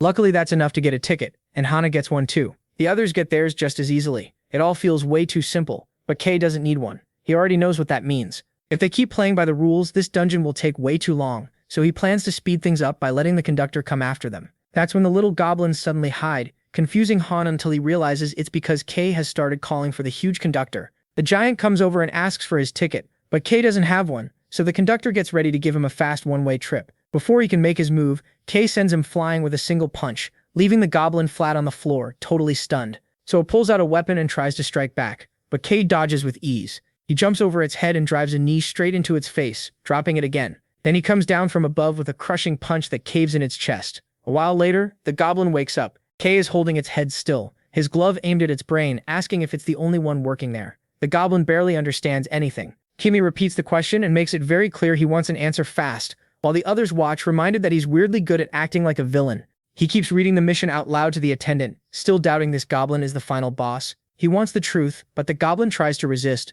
A few threats from Ki quickly turn it meek again, and a little too charmed by him. Ki sits on top of it and asks where the souls were taken. The goblin refuses to talk, but Ki kindly persuades it by aiming at its liver. Panicking, the goblin swears it's telling the truth and says they were sent to Area D. It begs for its life and claims that's all it knows, leading to a full torture show that scares the mini-goblins too. In the end, Ki leaves it alive and asks for the key. The goblin keeps pretending it doesn't know anything, but Ki knows he can leave Area F whenever he wants, so the other zones should work the same way. The goblin tries to hide it, but Ki expected that. When it still refuses, he takes the key by force and gets the first hidden item. After knocking the goblin out, he's ready to move on, but his teammates still aren't fully okay with leaving it like that. They wonder if goblins might be players too, in other words, victims. Ki shuts that down right away. Unlike kobolds, to become a goblin, you first have to kill your own kind and then eat them. Everyone reacts at once, completely disgusted. That's more than enough for them to stop seeing goblins as human. They move through the first car, and as a reward for basically speedrunning the area, they reach the next stage without much trouble.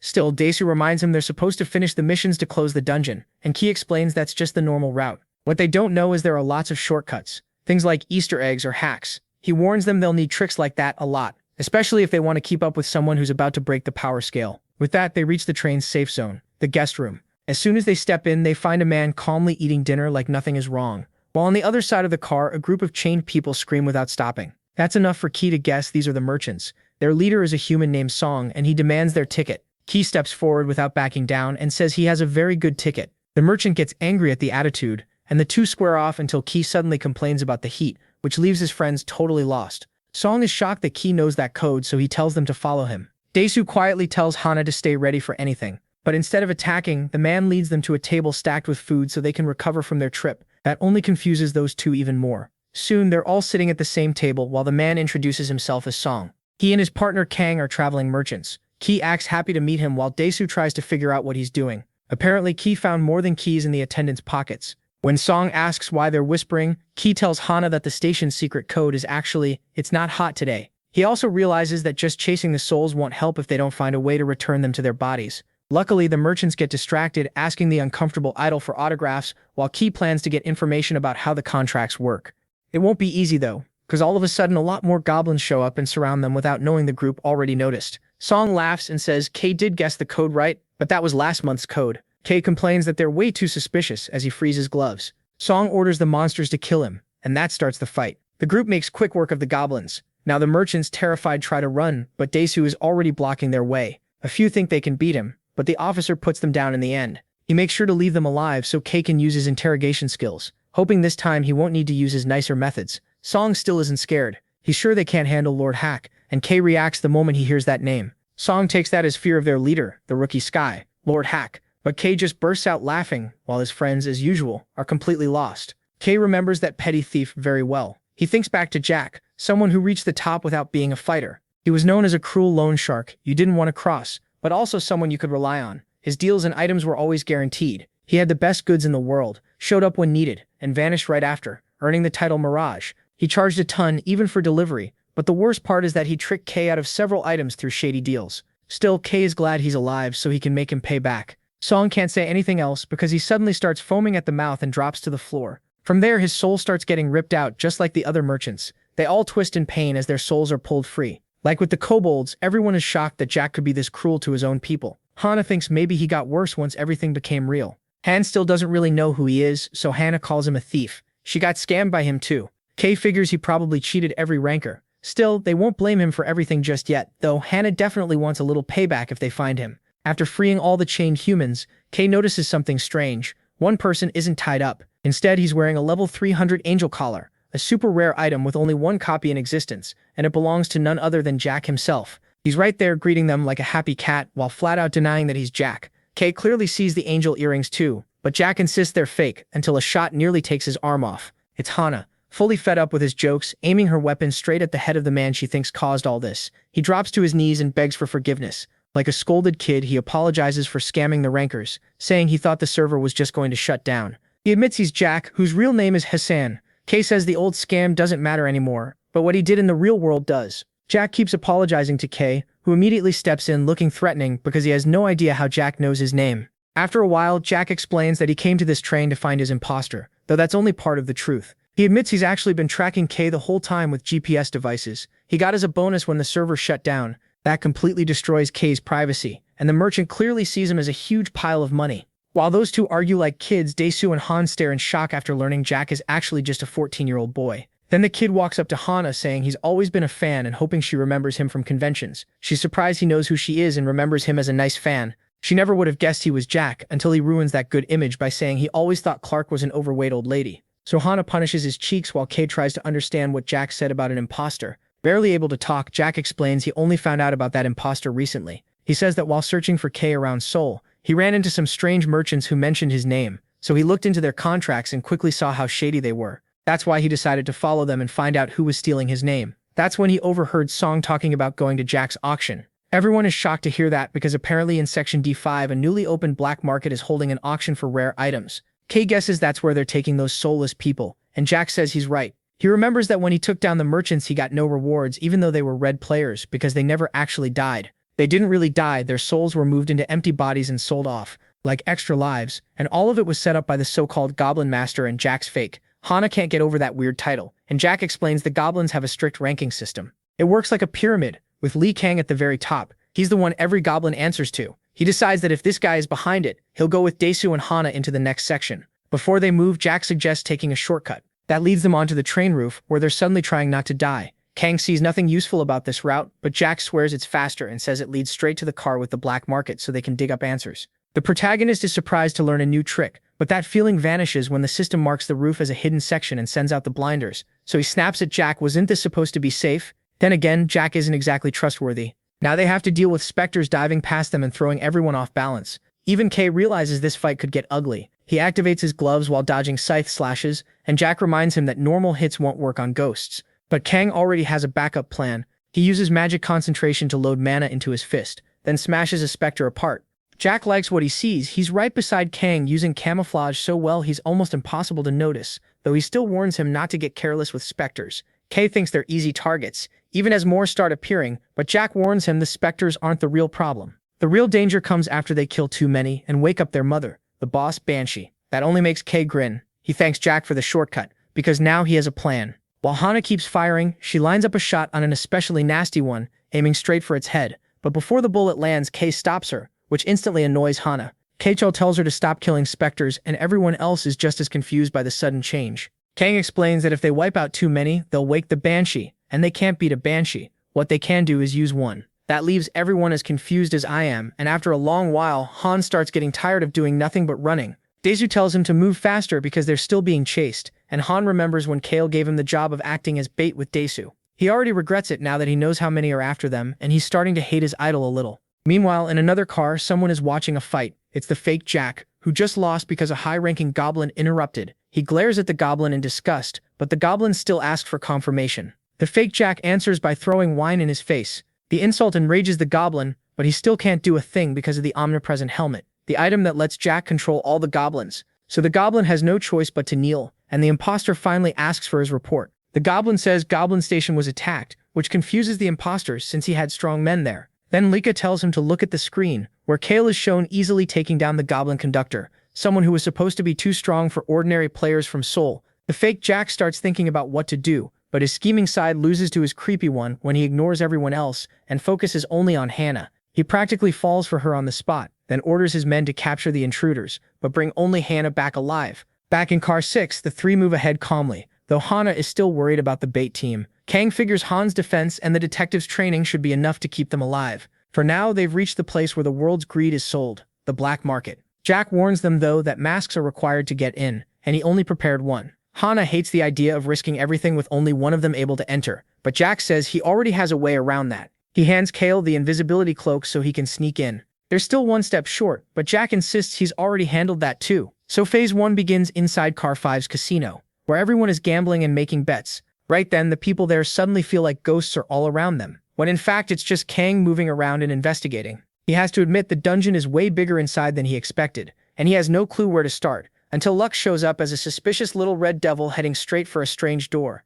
Without overthinking it, Kang picks that as his first lead. At the same time, Han keeps sprinting with Daesu, impressed by his stamina. Daesu answers that he won't fail a mission from Kale, and they keep racing through the train cars, wondering if the others are doing okay on their end. Elsewhere, Jack, wearing a mask, walks beside Hana. She seriously doubts this plan will work, but Jack tells her to trust him. At the very least, she wants a backup plan, which Jack chooses to ignore. Then they arrive just as a red goblin stops them and asks the kid if he's a merchant. Jack says yes and claims he brought a very fine product. Hana, she's furious but has to stick to the plan. Her idol-level smile makes the goblin recognize her as the girl his boss asked for, so he tells them to come somewhere more private. Jack agrees, without noticing they're being watched by a mysterious panda. Meanwhile, Kang heads down into what looks like a holding cell for merchandise, thanks to Jack's useful outfit, and admits he never expected to see a goblin run auction. But he has to turn invisible again because someone's coming. A goblin dragging another contract victim. Kang instantly recognizes him as Higuan, badly shaken. He still has his own body, but his face makes it obvious he's not mentally okay.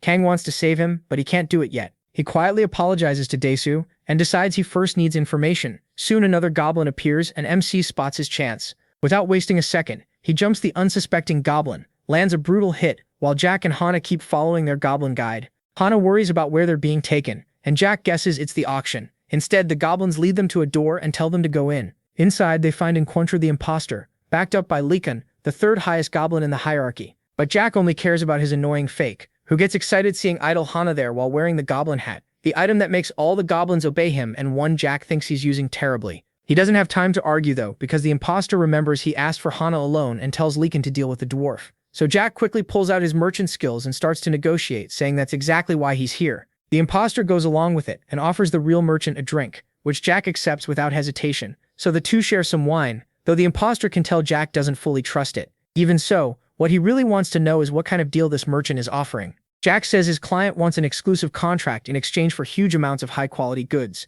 The imposter likes the sound of that, but says he'll need a lot of money to make it happen. The real Jack then shows an account holding 10 million gold, which shocks Hana. Still, the imposter says it's not enough. He wants more reason to trust this mysterious client, but Jack refuses to reveal the name, only saying it's the famous Ark. The imposter reacts like he knows exactly who that is. In truth, Jack was just bluffing, and listens as the imposter orders him to prepare the paperwork right away. Jack is confused because it seems they've mistaken him for someone else the imposter was waiting for, so he decides to play along. But as soon as he finishes signing the contract, a bracelet clamps onto his arm. He stares at it, confused, while the imposter claims it's just a kind of insurance.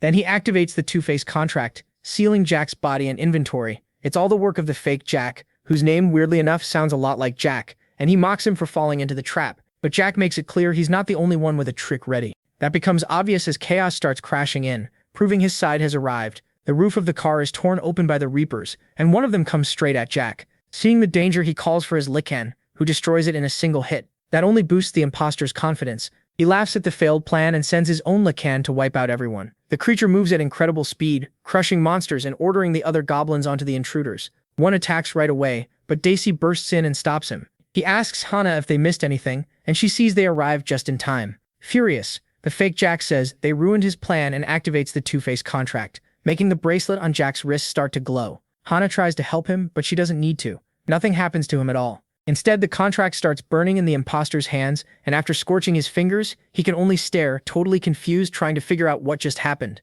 Jack, on the other hand, has no idea either, which only makes the imposter even angrier. He starts suspecting there's something strange about Jack, but Jack knows that being exposed as a fake isn't what should worry him most. His Lucan has just returned and makes one dramatic entrance. It already wiped out all the specters, and that can mean only one thing. Something stronger has appeared. The mother of the blinders, the Banshee. At the cells, the Red Goblin is barely still awake, while Kale pins him down and tells him to stop whining and answer if he doesn't want to lose another horn. First, he asks where the two-face contract is. The Goblin says the boss has it. He immediately thinks of a Lican, but the Goblin corrects him. It's really Jack. And yes, that seems odd because no one would follow someone like him unless he was wearing the Goblin hat. So the protagonist figures he probably got it as a reward for something. The server shutdown reward doesn't matter right now. What matters is where it is, so Kay keeps questioning the Goblin until he finally points him to Car 10. The Goblin also admits he was tricked into becoming a goblin, and now he has no choice but to obey. Kay answers with a hard punch, making it clear he already knew that. Then he puts on the invisibility cloak. Without wasting another second, he rushes off.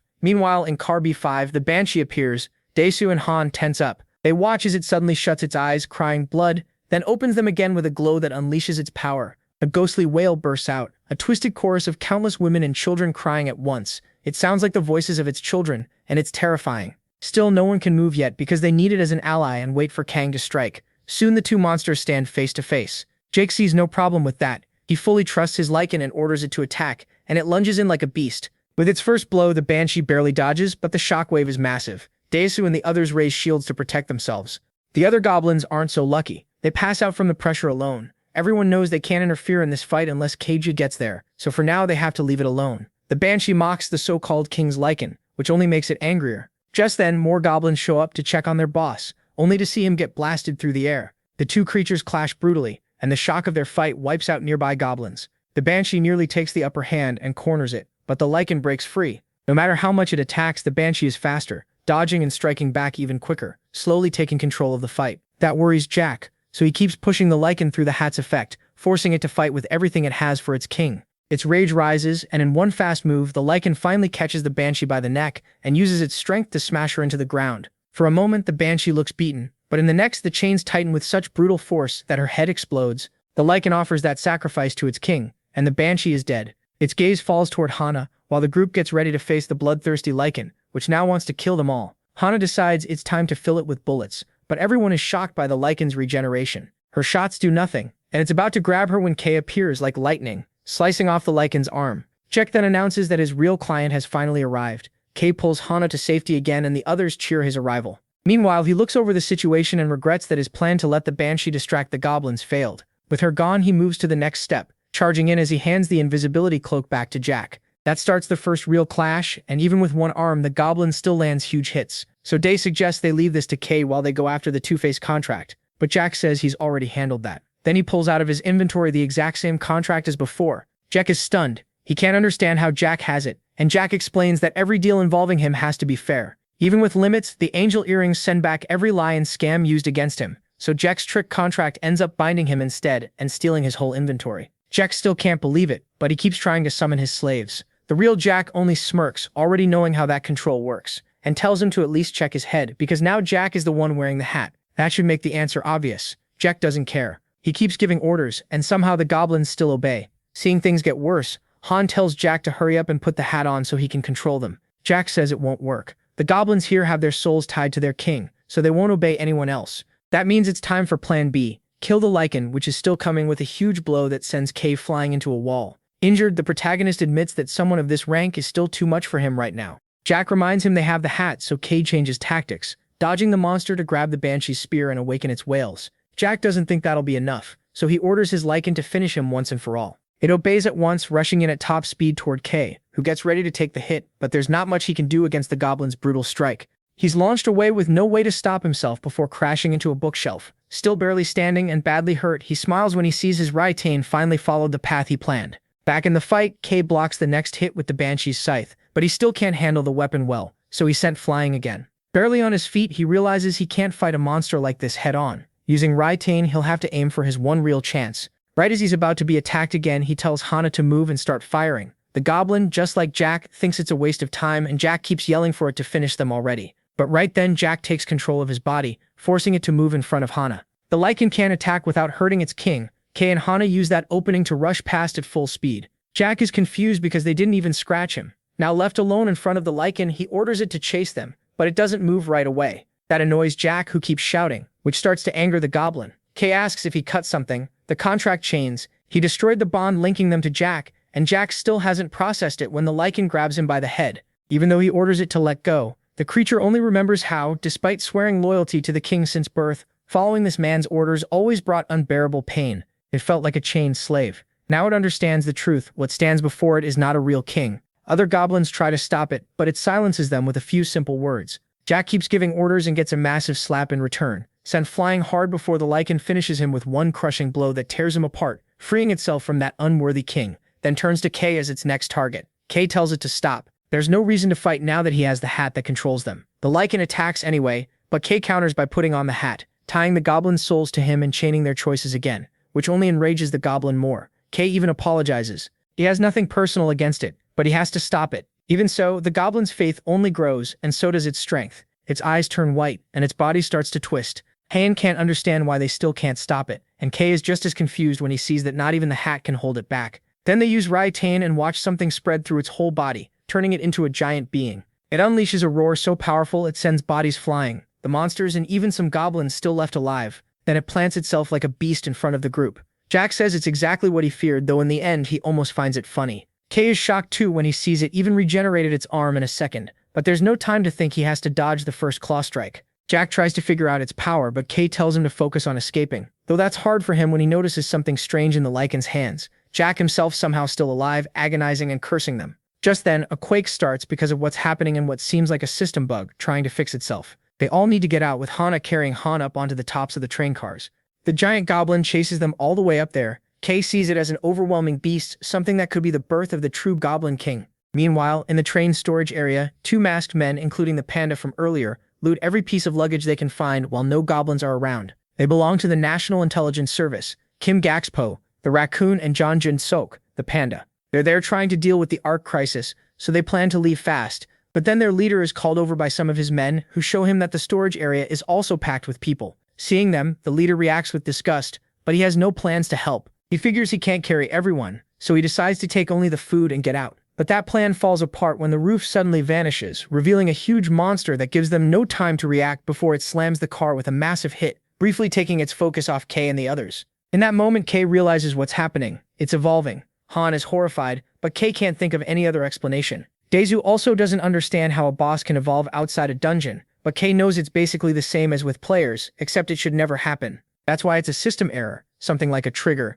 From the look of it, the monster has already lost its mind, leaving only one instinct: get stronger. Han asks what they should do, but Kay calms her down. This isn't a full evolution. It's being forced by dungeon sickness caused by the Poja virus. That only pushes one kind of evolution. In Dreamsight, they once tried using it to evolve monsters, but it only created strange failed attempts. Kay guesses that since this is version 2.0, they must have patched that part. Then he moves forward and activates Rion, seeing a strange energy coming from the giant goblin's neck. Even when Yang tells him to fall back because they can't beat something like this. But Kay still has one option. He uses his gloves and stabs his own hand, leaving everyone confused. Even so, he keeps going and puts on the Goblin King's hat. That activates Chimamorio, and Jack is shocked that Kay knew about that trick, as Kay wraps himself in a powerful ghost-like armor with a dark crown. Then he steps forward and faces the giant monster, knowing that if he wants to fight a beast like this, he has to use the hat's special power. The more souls it summons, the stronger it makes him, giving Kay a huge boost. Still, he feels awful fighting while covered in souls,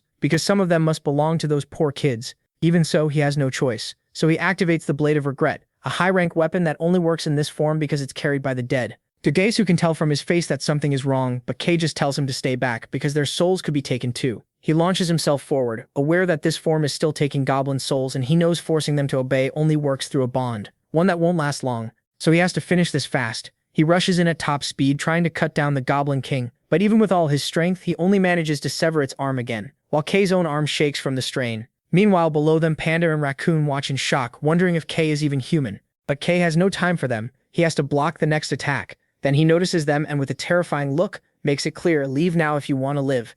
Even so, Panda manages to warn him that the monster is coming down with a crushing palm strike. Kay barely dodges, realizing the monster's hunger is aimed at the souls around him. That's why it attacks again right away, and Kay slips past it easily, confirming something important. At least the thing is fighting without a brain. He uses Ariguana again and spots a faint light near the edge of its neck. That's the target. He bursts forward, dodging the monster's huge power, then uses the giant's own body as a platform to jump from. He reaches the king's arm, and from there he gathers his magic to tear into the neck with a storm of slashes, opening a deep wound. It starts to heal, but then a light comes out from inside, purple shaped like a skull. Kay recognizes it as a dungeon flower and he's stunned. He can't understand how anyone could plant a flower inside a monster. Worse, this isn't normal. It's a mutated one, infected with the Poja virus. That makes the company's role obvious, and now he finally knows what to strike. So he puts everything into a fast attack on the Goblin King's legs, bringing it down to its knees and putting the target within reach. Kay gathers his magic again for a thrust, but the flower stops him by forming a mass of thorns that attack at once. Kay blocks, then activates the Blade of Regret's unique skill, Ice Hole, freezing the spikes in place. Even so, he can't keep this transformation up much longer, especially while he keeps cutting through the whips protecting the flower. Kay admits he needs more power, but right then Hana tells him to hold still. A massive blast flashes across the goblin's neck, fired by Hana, and it hits the flower dead on, blowing it to pieces. But even after winning, Kay's danger sense goes off as all the souls start surging everywhere, pouring out of the goblin's body, now that its stabilizer is gone. He realizes his idea only freed the souls so they couldn't be used as fuel anymore. The problem is, in this state, they're about to become a soul tide, desperately searching for someone to possess his friends or any living thing in the dungeon. Now he has to control them somehow. But he already used too much power, and he's not a true king, so his only choice is to try again with the lichen. The lichen is back to his normal state, and Kay realizes the hat was really made to evolve a goblin into Chimamorio, so he should be able to control the souls. Still, by the game's own logic, if he truly succeeds, Kay may not be able to stop him. That's the risk, so he only needs him to become the great king for a moment, just long enough to control the souls. He places the hat on him, sending the lichen into a place surrounded by the souls of his own kind, all trapped with the pain of being eaten so another creature could grow stronger. They scream that they aren't NPCs and curse him, while she waits for him to hurry and use the power. Goblins were once demigods who guided wandering souls to the afterlife, but when they sinned by eating their own kind, the hat sealed that power, and they were cursed to become low-rank monsters. That's why the souls beg him to save them, or rage at him for being eaten to strengthen others. They all hate him and deny that he is their king.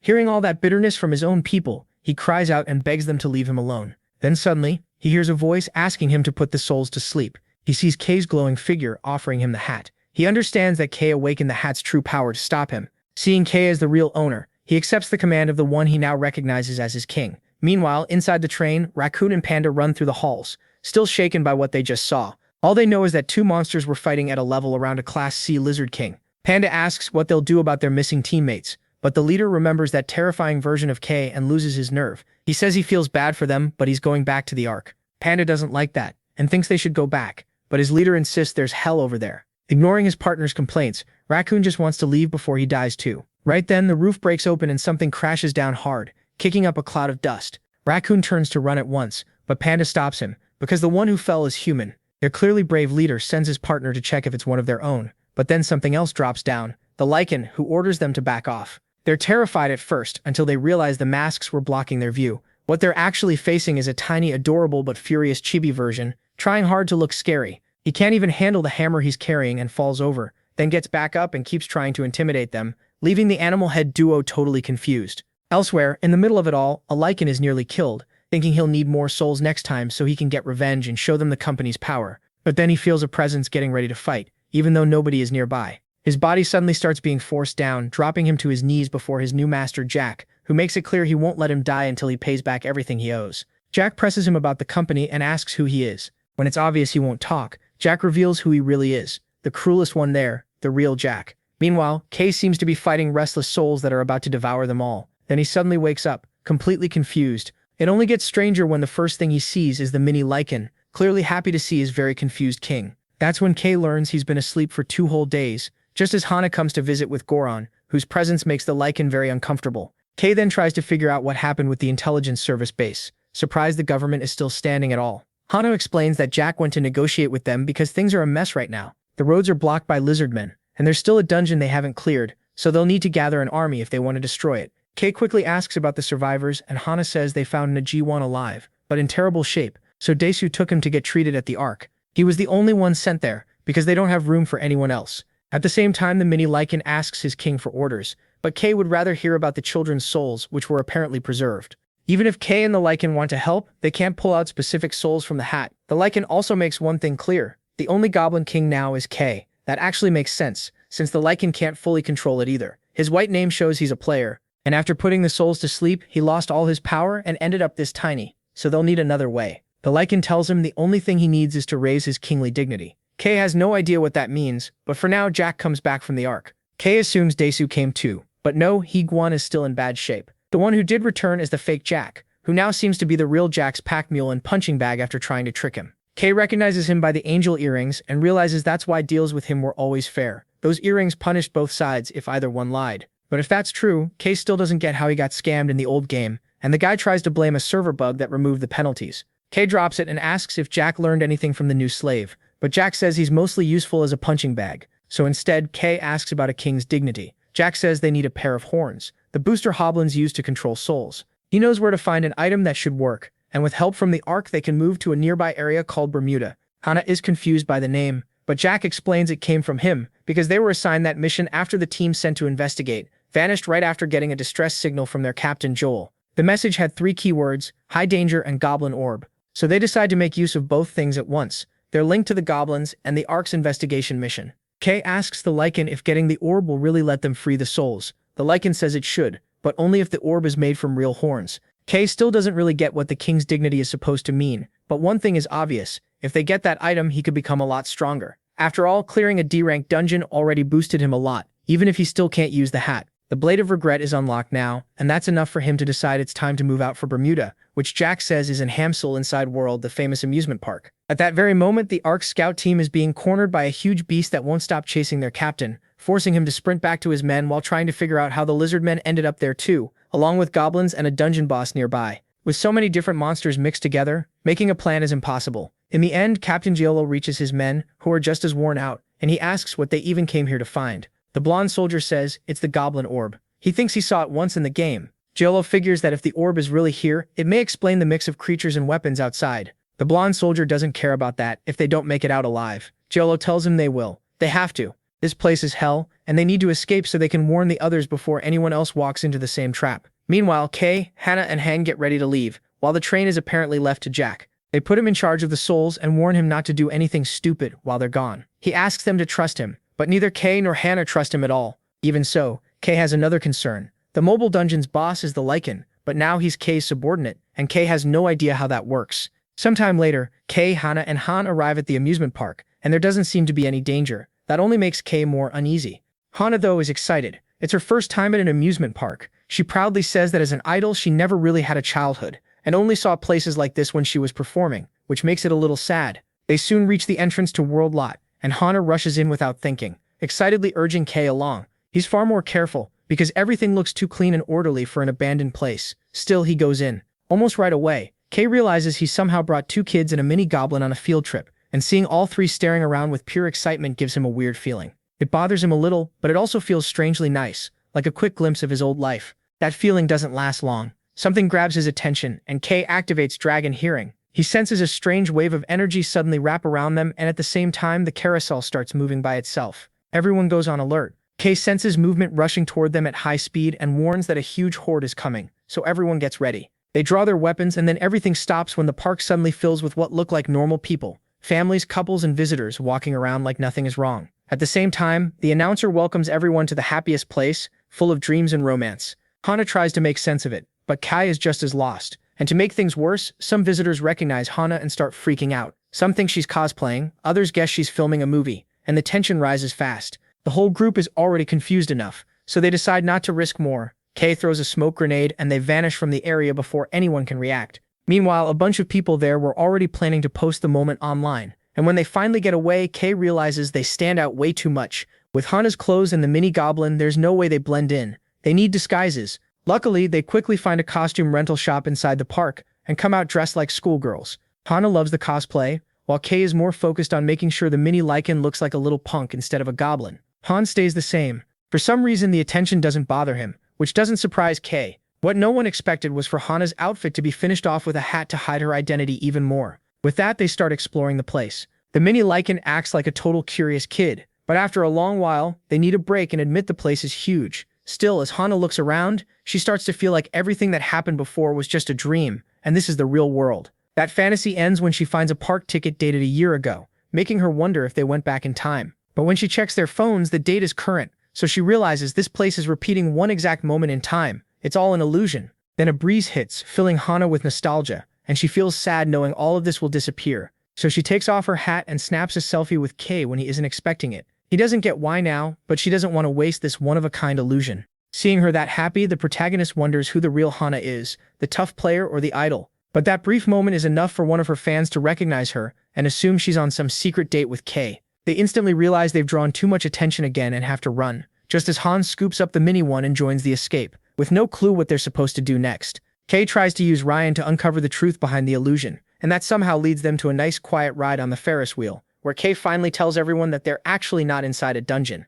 Han doesn't get it and looks down. He thought it was just an unfinished dungeon, and Kei thought so too at first, but they haven't gotten a single system message since entering. Han admits that's true. Even though Kei is sure it isn't a dungeon, he still can't explain what else this place could be. On top of that, Goran is practically drooling because he senses a feast nearby, so Kei is sure there must be a dungeon close by. The problem is, the essence is coming from everywhere, and he's getting annoyed by the lack of answers, so Han says they'll have to investigate again. Han complains they found nothing last time, so Kei chooses a different plan. He needs Hana, but in full idol mode. After getting everything ready, she still isn't sure doing a performance is a good idea. Kei says it's their best shot. While they were searching, he noticed several strange energy flows. Whenever they got close, those energies vanished, so they need to lure them in instead. Hana mostly doubts the method, but she doesn't have much choice. Han comes back with the mini lichen, after finishing the stage setup, and everything is ready. But right before they start, Hana stops them. If she's going to perform, she wants to do it properly, because even if all this is fake, for the people here it's still real. So they set it up like a real show, and the smoke machines kick off the performance, pulling the whole park's attention toward the stage, just as Hana Festival's famous song begins. At first, people aren't sure if it's really her, until Hana appears, bursting onto the stage. Excited fans start cheering and recording with their phones while she raises the energy of the crowd. Kei watches and ends up admiring her along with the fans, while Han is just staring at her curves. The protagonist forces himself to look away and activates Ryan to search for the strange energy, refusing to let all the work fall only on Hana. Then he notices something. Strange mascots are slowly gathering in the middle of the crowd. Kei remembers seeing them ever since they entered the park. They always show up when Hana draws a big crowd, so he tells her to get ready. Hana instantly gets serious as the mascots move toward the stage, saying the guests need to go on the rides and she must not interfere. One of them leaps at Hana with a huge axe, but Kei cuts in before it can touch her, landing a fast kick that knocks it off the stage. He snaps at them not to ruin the show, but in that moment, the illusion breaks. The park announcer starts glitching, and then everything changes as night operation begins. The families, the visitors, everyone in the park vanishes all of a sudden, leaving the place completely empty, until Han points something out to the protagonist.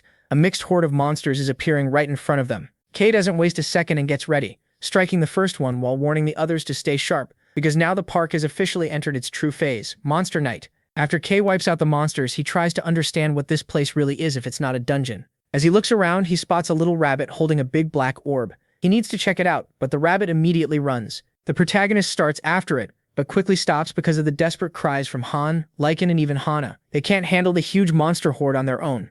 Kei hesitates for a second, but in the end he lets the rabbit go and turns back to help his friends. Meanwhile, in Zone 3 of the Ark, a group of soldiers holds position at the entrance, aiming at a suspicious man who claims he's from Kim Kang's unit. He introduces himself as Hon and asks to see Captain Han Sok to report something. The captain is already hearing this over the radio, shocked that someone really survived Bermuda, and asks about the others. Hon says his teleport skill let him escape, but everyone else is still trapped inside what they classified as a massive trap with traces of dungeons. He's sure it's at least OC level. At the same time, high-level players aren't supposed to enter, which only confuses Sok more. But apparently that dungeon is tied directly to memory, and the stronger a person's memories are, the more those memories can become even more dangerous, leaving Sok speechless. After a tense pause, he says a rescue team was already sent, but now we jump back 1 hour earlier, right outside Outworld, where a squad of masked company agents heads for the possible dungeon at the amusement park. Most of these places show up in famous landmarks, and they're hoping Keck is there, since it seems they've been tracking him from the haunted house all the way here.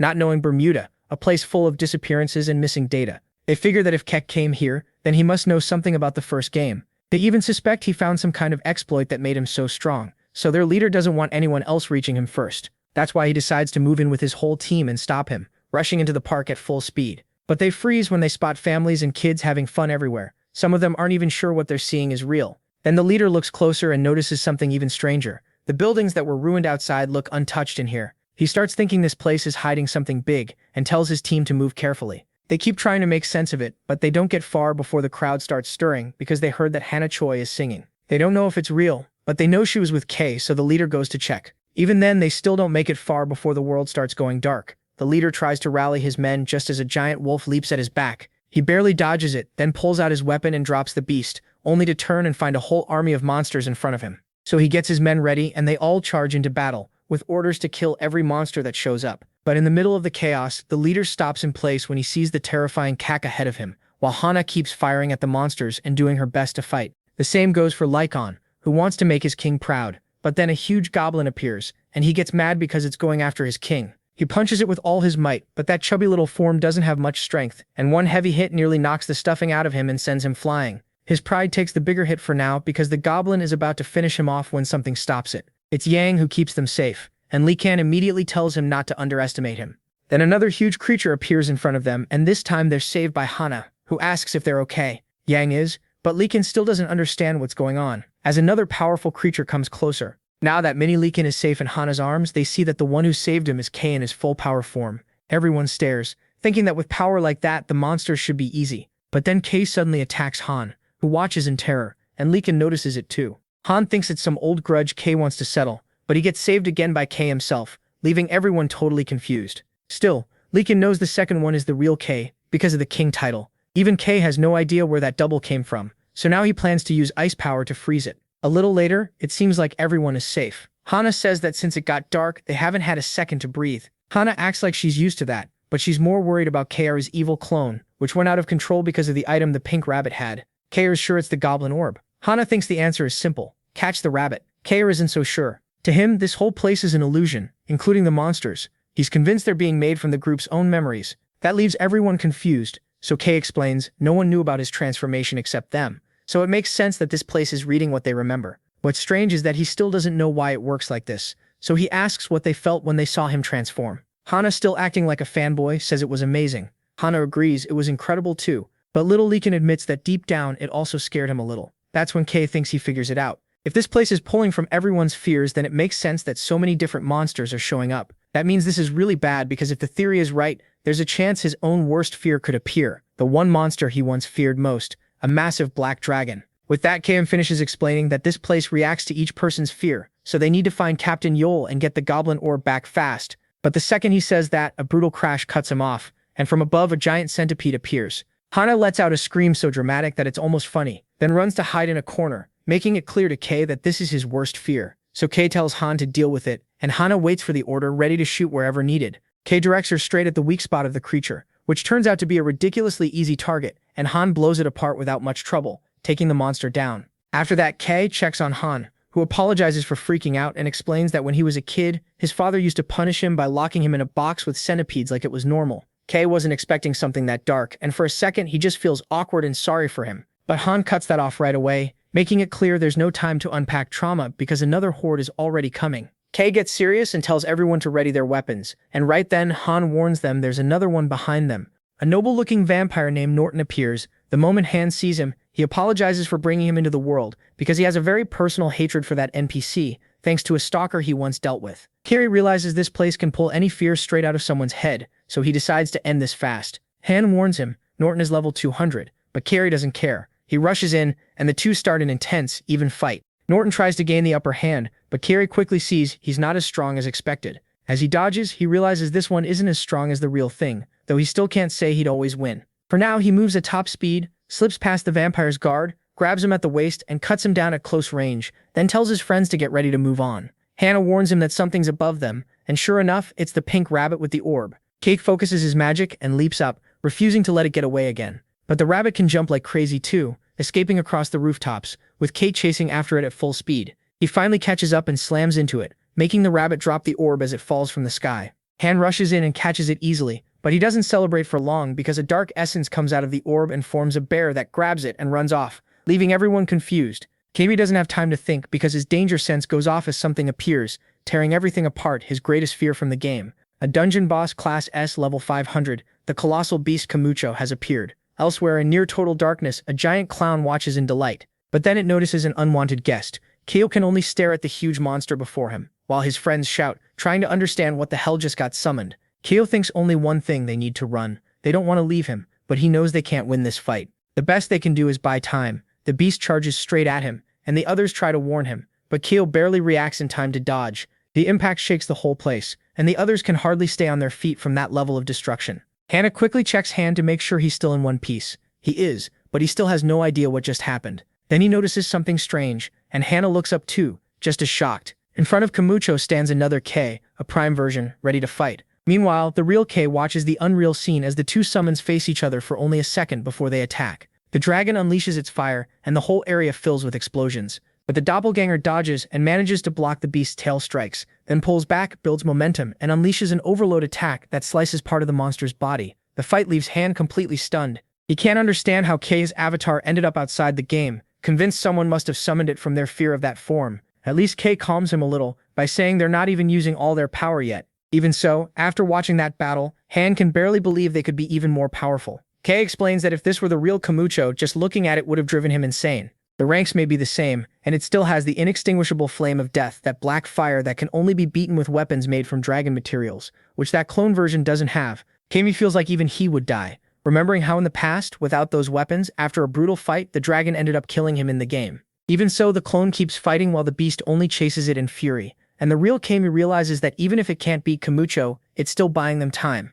So they use that chance to escape and go after the goblin orb, pushing forward as they wipe out any monsters that get in their way. KB just hopes everyone stays alive, but suddenly he has to stop when another KB appears in front of them, clearly angry. Hana starts noticing there are more and more of those monsters around, and Kabe realizes things are getting even worse when the shaking of the ground makes it clear that what they left behind is moving too. And that's not all. Every one of the monsters seems to be heading to the same place. Even the one they have to face looks bigger than before. So Hana suggests they use the hero's tiny monster form to get an edge, while Hana and Lacan get excited to see that transformation. But the hero knows that if he uses it against his counterpart, even if it's only an illusion, it could end up losing the children's souls. Hana waits for him to choose and fast. KB stares ahead and decides to fight as they are, but right before they start, huge lights throw him off. A military truck appears, running over every monster in its way until it reaches them. It's being driven by Captain Ryul, who tells them to get in now, so they all pile in and leave. On the way, Ryul is glad to finally meet Kay and says they showed up just in time. KB thanks him, still confused about how the monsters were driven back just by the truck's lights.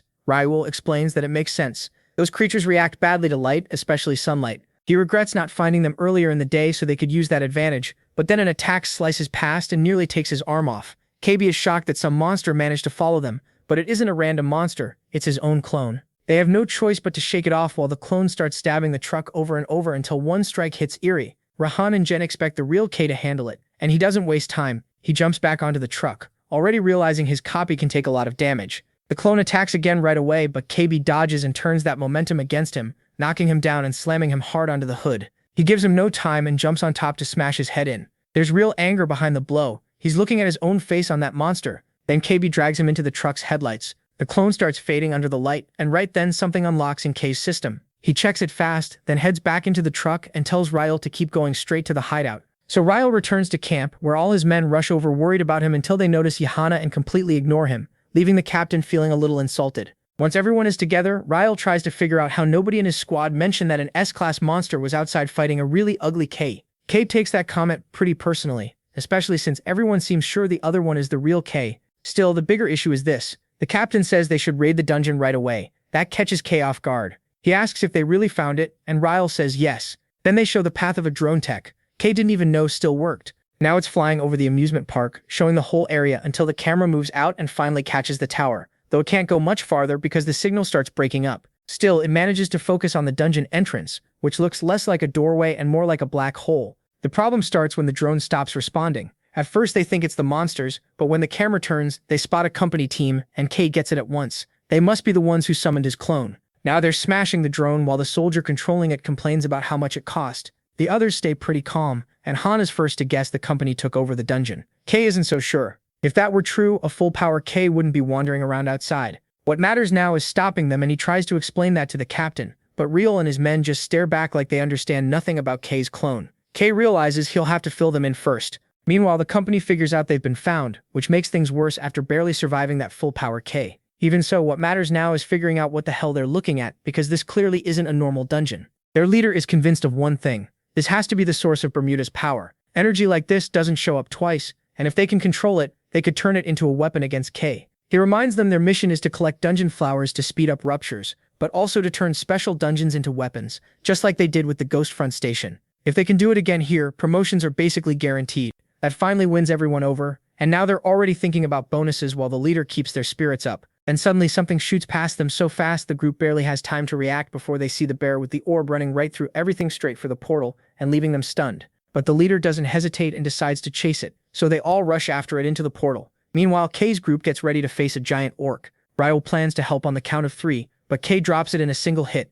leaving everyone stunned. Ryle asks if Kay wants to go after the orb, but Kay figures it's probably inside the dungeon too and must be one of the main monster's weapons. If they clear the dungeon, it might lose its owner. Hana worries that if it didn't appear with the dungeon, clearing it might not make it disappear, but Kay feels it's too important not to be connected. He trusts that it probably is, and Han doubts that's even possible, but Kay points out that in a world that works like a game now, nothing is impossible. So they move forward with purpose, Kay leading the way, knowing that if they finish this, they won't just get the orb, they'll also learn what's causing the chaos outside with the clones. But even after going in and touching the dungeon, the system gives them nothing. Still, the strange familiar feeling makes Kay want to touch it again. That only makes the portal turn unstable and spread through the whole area. Creatures start pouring out everywhere, while the system warns that this strange energy is corrupting all of Lot World. One of those things attacks the group, and Kay cuts it down in one strike. Hana asks where they are, but Kay doesn't know. A new side quest appears: clear the whole park of parasites. If they do, a theme dungeon called Dungeon Puppeteer will be created.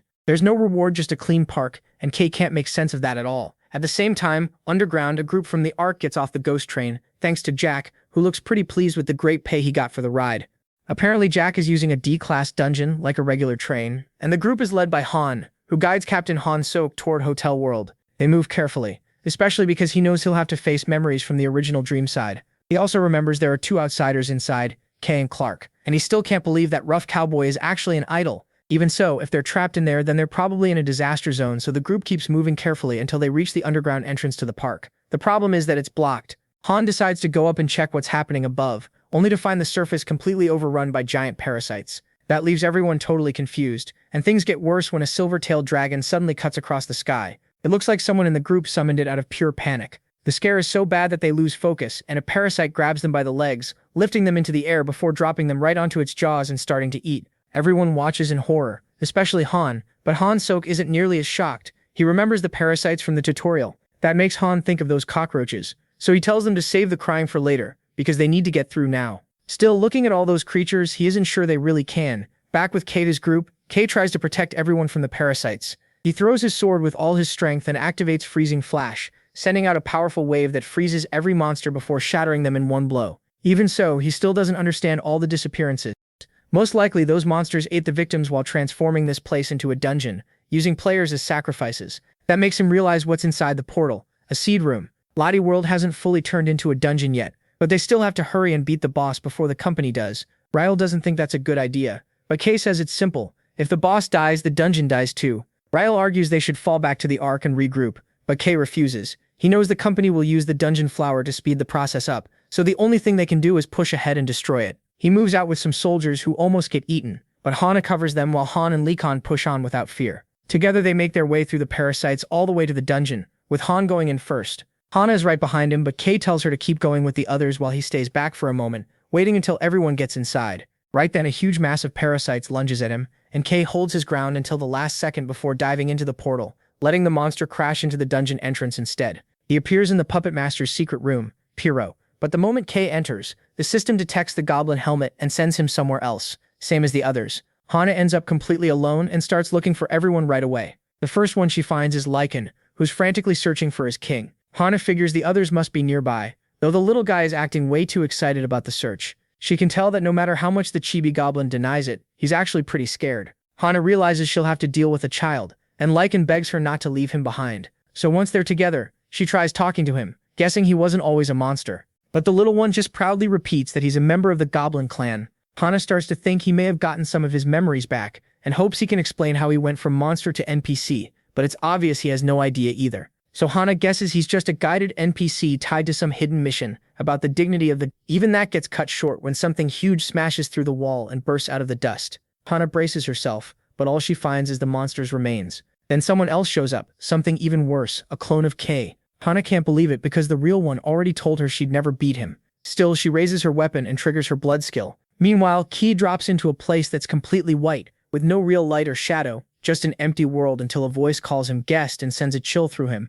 Kei spins around and draws his weapon, ready to fight, but instead he finds an ordinary office worker named Naso greeting him. Kei is so confused he has no answer, so the office worker decides to show him a short video explanation. A big screen appears and shows him the year 2002, back when Naso was just an eager rookie trying to give everything on his first day at work. But like always, luck was never on his side. He missed his train, and the next one was packed. By afternoon, he got chewed out. His first day on the job was a total mess, mostly because of his own nerves, and the trip home didn't make anything better. Still, the next day he chose to get to work early, even earlier than needed, because he had one clear goal. But Kei instantly notices the date. It's the release day of Dreamsy 2. Naso confirms it. That day, he was the first to arrive at Hotel World, and that's when his bad luck put him face to face with the place's boss, the clown Pyro. He froze in terror, unable to move, just waiting for death to reach him, thinking this awful day at work was about to become his last, and in the dumbest, most pointless way possible. But then something strange happened. The goblin orb brought him back to life, a twisted gift from the clown himself.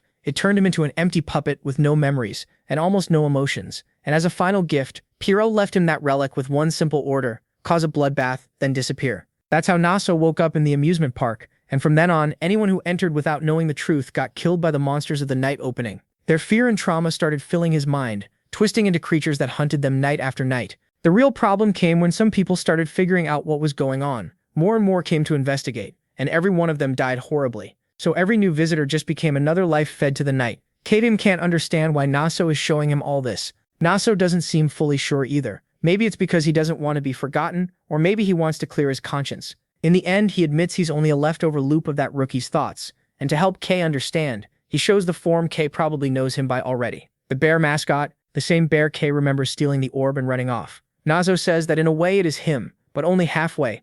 The bear and Naso are both just parts of the same thing, pieces of the park made to bring out its full power. Kei realizes they all have a puppeteer. Naso says yes, but they're only versions that don't know the rookie's true feelings. After wandering the park for a long time, working there, the real rookie finally got his memories back and understood he had died and returned. But tied to the orb, all he could do was run and try to warn people. He failed every time, and no matter how much he tried to understand how that world worked by day and night, he could only conclude that Pyro is a terrible storyteller. He loves watching people enjoy themselves during the day just so he can enjoy their bloody deaths even more at night. What really entertains him most are the choices people make when they're pushed to the edge, when fear forces them to choose between survival and losing everything. Those emotions are the ones Naso can feel too, but every time it all ended, he went back to being nothing more than a loose thought inside the system. This time, though, something is different. He clearly recognizes Kei, and that surprises him. But Naso reminds him of something important. He used to be a player too, and he never even got the chance to receive his starting reward. Now he begins to fade, realizing he has almost no time left, so he decides to ask Kei for one favor.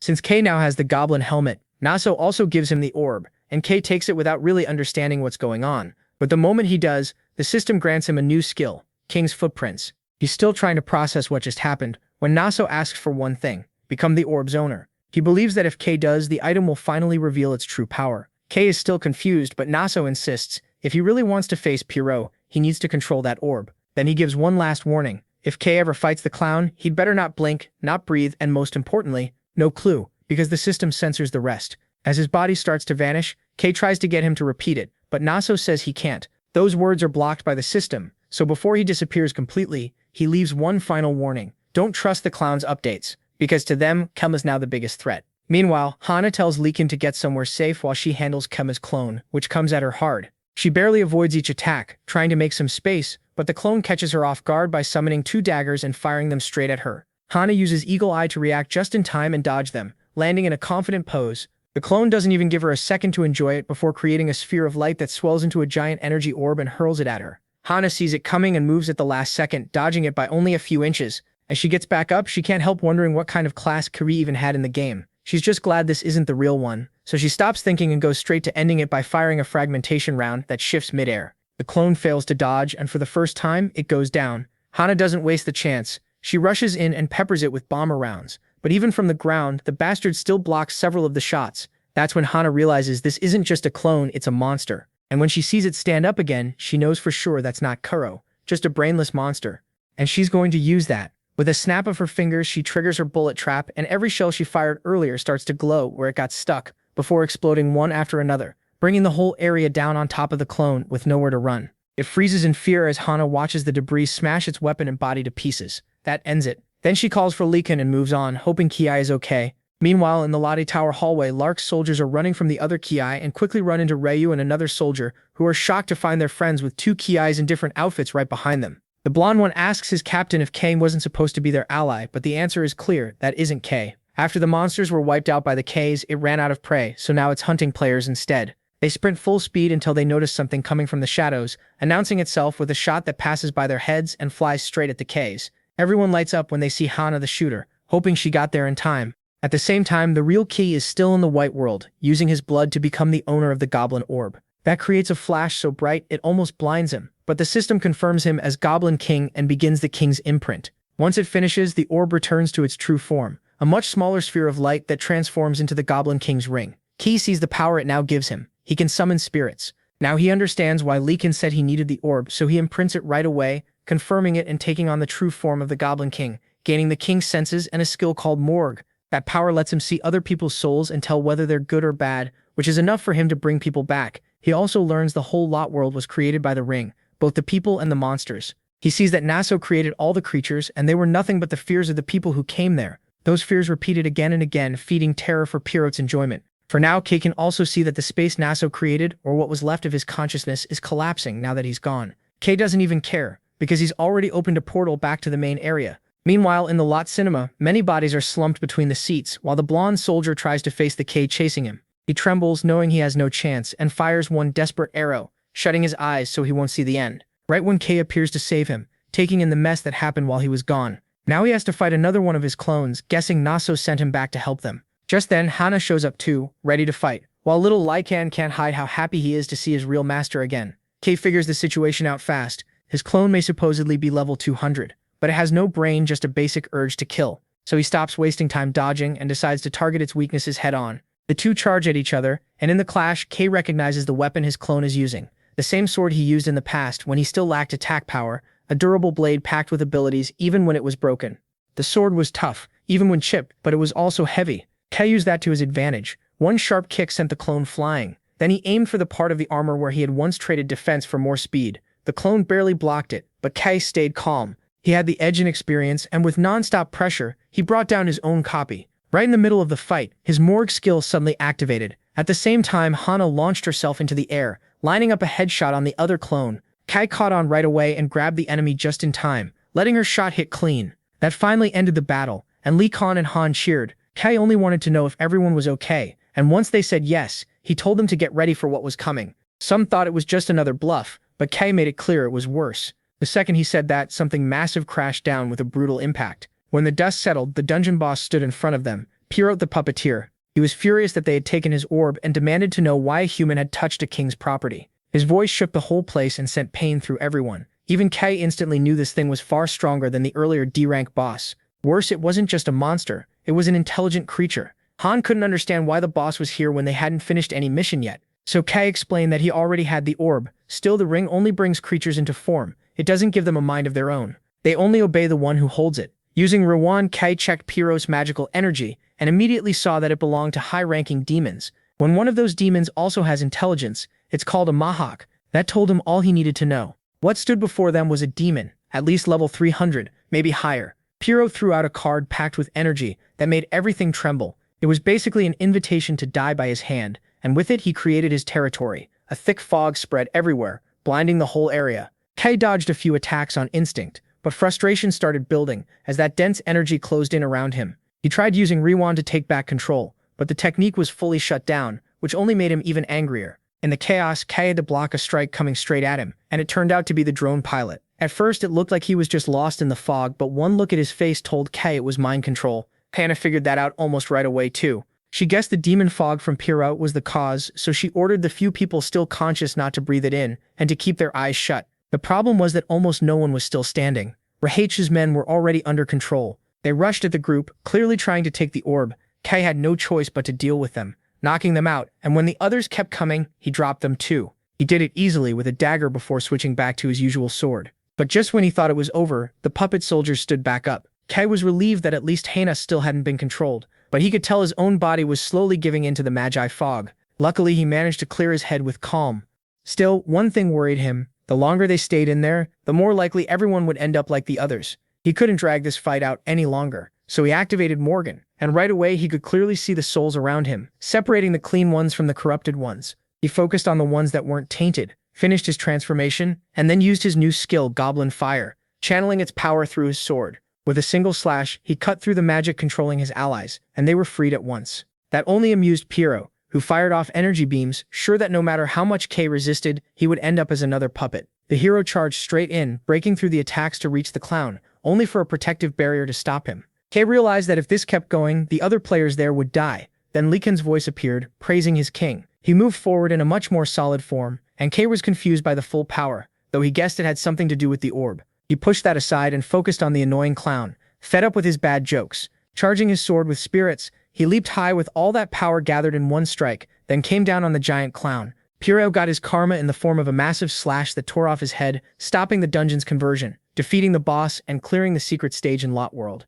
But then energy started getting pulled into the clown's body through his web, leaving confused by what was left of him. Meanwhile, the others woke up from the demon energy's control. The blonde soldier realized he'd apparently killed one of his allies while he was controlled, and he started to panic. Raoul tried to calm him down. In a moment like this, what mattered was getting out alive. Even though he sounded sure of himself, he was deeply worried and asked Kei if it was really over. Kei told him he got the boss's XP. The body had burned away like a corpse, and also earned the title True Explorer. That gave him a buff in new areas. For a second, they thought it was all over, but his friends urgently called him over to show him that outside the tower there was nothing left. Raoul asked what happened, but Kei guessed they were stuck in a game bug, a level that had never been finished, leaving them sealed off. He made it clear that what they saw outside wasn't fog, it was actual nothingness. Raoul couldn't make sense of it, so Kei asked Hana what would happen if a dungeon was cleared at the same time the boss was killed. She admitted something like this could happen in theory, but Kei knew it had already happened in the earlier game. Raoul remembered it too, the infamous reintegration event, a bug that happened if the boss died before the dungeon fully ended.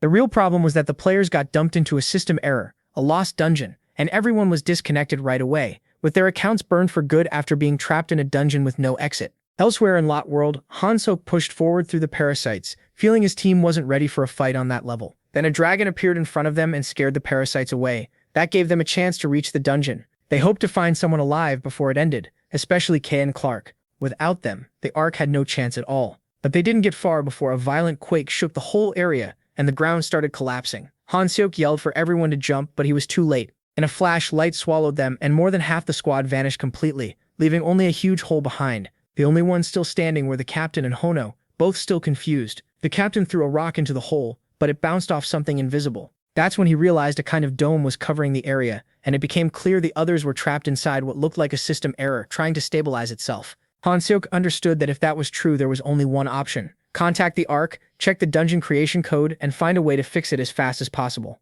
2 days passed with Kei's group wandering that world, a little calmer now and focused on finding a way out. They searched the park and the tower, but found nothing. Their phones had no signal, nearby zones were blocked, and Kei studied the barrier around them, realizing just how cut off they were. Raoul remembered cases of players who had 3 lives and still never got their accounts back after getting trapped there, and the drone kids started thinking they were doomed. KB didn't see it that way. To him, everyone was looking at this the wrong way, because this case was different. Back then, the bug was not being able to log in. This time, they were already inside. They just couldn't leave. So KB shared his only idea. They would trigger a dungeon break themselves. Sometime later, they apparently ran into the part of the squad that had fallen into the dungeon. After both sides caught each other up, it looked like things might be okay for a few days thanks to their supplies. But when they opened their inventory, it bugged out and threw everything, everywhere. That confused the lieutenant's group, who couldn't even close the inventory. The hero guessed the system had abandoned them, so it was better not to mess with it. Rahul pointed out that if the inventory didn't work, maybe the dungeon break system wouldn't either, which would ruin their only plan. He said they needed to prepare for the worst.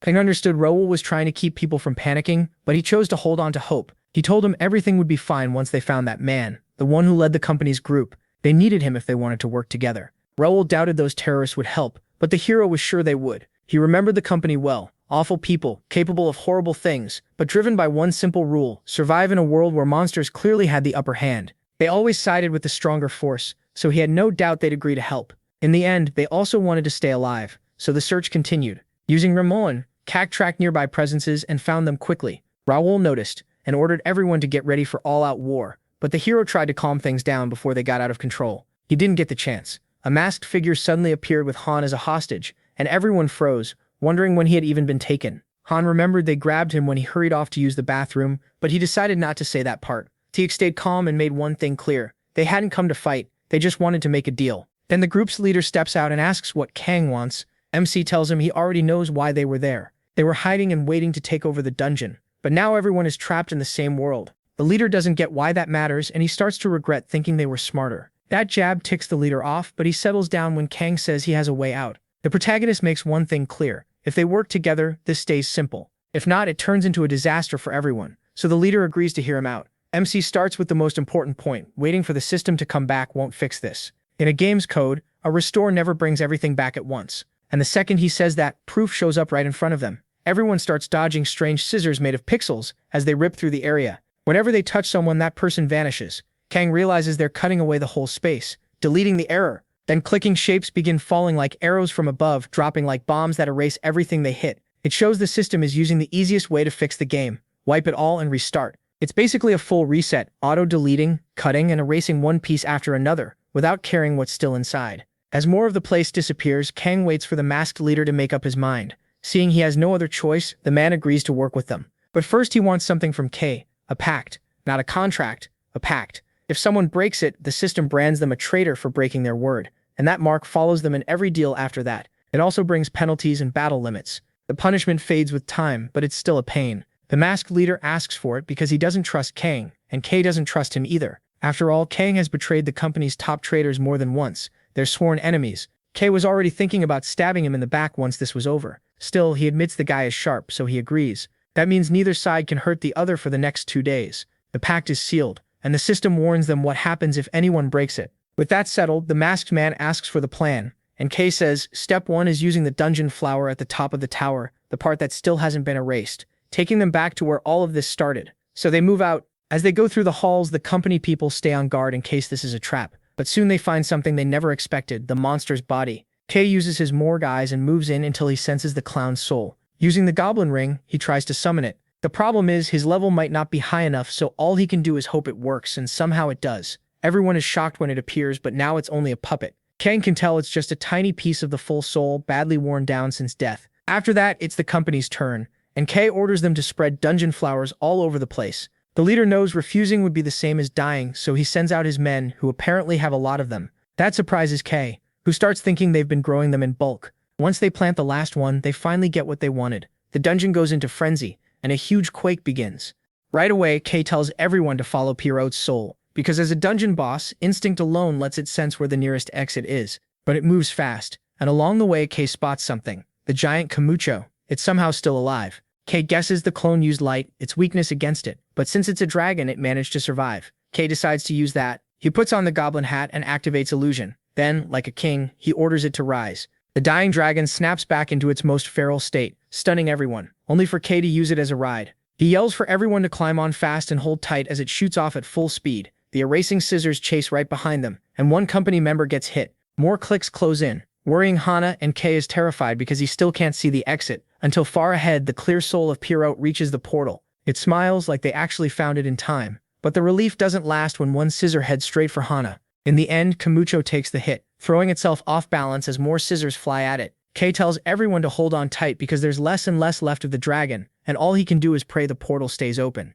With the exit right there, Kei orders Kamucho to charge through the opening. Outside, the portal keeps getting smaller, until the dragon's huge body forces its way out, carrying everyone and crashing hard into the ground. At last, everyone celebrates. They finally escaped, and with the sky fading into sunset, they see that all the things trying to erase them are gone, and Lotto World has returned to normal. People congratulate Kei, but he notices a huge problem. Only half of Kamucho made it out, so everyone riding in the far back got trapped in that world. That leaves everyone horrified, but Raoul says they need to regroup. Later, things start to settle down. Kei hates how fast it all ended, even after so many of his teammates died. In that new world, death must be normal, and that thought feels empty and bleak. He hates knowing the lost souls stayed behind in a world where they don't even have real self-awareness, just memories like Nassau. That's why Pierrot could control them so easily. They were only shells made from memories, lifeless copies. Once those memories fade, they disappear too. His thoughts are cut off when the company's masked leader shows up, thanks him, and says that for today, he'll leave it at that. The pact is still active, so there won't be any betrayal yet.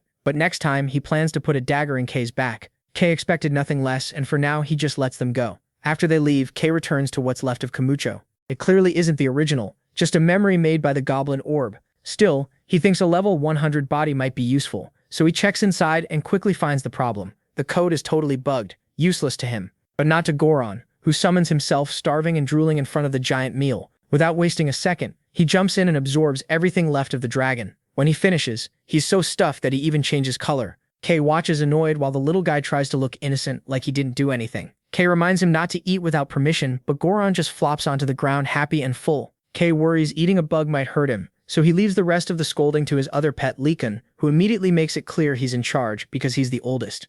Kale watches his two pets argue until Hannah asks if everything they went through was just a trap by Pierrot, and Kale isn't so sure. The nighttime part really did seem made for the clown to enjoy everyone's fear and screams. But in the daytime, something else was happening. Something seemed to be protecting people and trying to recreate even as an illusion, a happy Lotto world. Just then, Hannah gets an emergency call. Glad that they finally have signal again. She hopes everyone is okay, but they need to go get them. Their help is needed to defend against the attack on the Ark, where a magic shield is the only thing protecting a small group that includes a green-haired doctor, hurt and confused that the lizard men made it all the way there. A heavy blow shakes the shield he's maintaining, warning that it won't last much longer, so they have to evacuate now. People run in panic after seeing one area is already blocked. Their only thought is getting out fast, but when he goes back to the patients, nobody is moving. The place is full of injured men, women, and children. Many can barely stay awake, and most already seem to think this is the end. A soldier tries to take control and yells for them to get up. The doctor also begs them to evacuate before the Ark seals completely. That's when Daisu asks what they mean by sealed off.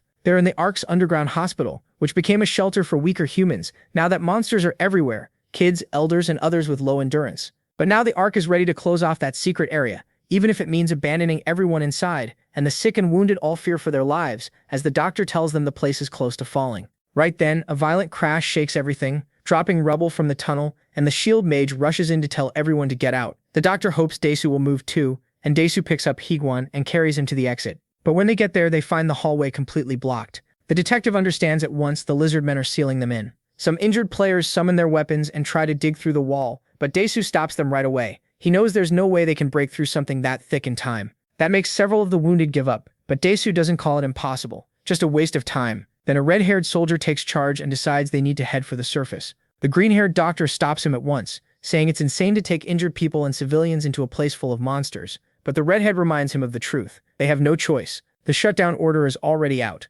That means the Ark is only protecting one area now. Everything else is basically doomed. So he decides to lead them to the only point still being defended, and starts moving without waiting for anyone. Then he suddenly stops when the air turns hot. That's a clear sign a group of lizard men is nearby, which means their target can't be far either. Without wasting time, he pushes everyone forward, and the group starts running through the ruined city. Still, as he moves, Daisu notices everything feels way too quiet without realizing something is stalking them. The red-haired soldier tells them they can make it if they move fast. But when he looks back, he sees one of his men get skewered by a lizard man. That sight terrifies everyone. They all try to run for their lives, but the monsters hunt them down. The soldiers do what they can to fight back, hoping the others can reach Zone 2. While the group keeps moving, Daisu gains some ground and realizes these lizard men aren't that strong. Oddly, that only makes him more uneasy. Then he suddenly stops. A giant lizard blocks the way, crouched there while chewing up a car. It notices him and lets out a savage roar. The pressure from it freezes Daisu in place. Fear and panic hit everyone so hard they can barely breathe. Daisu shouts for everyone to run while Key and the others reach the ghost train.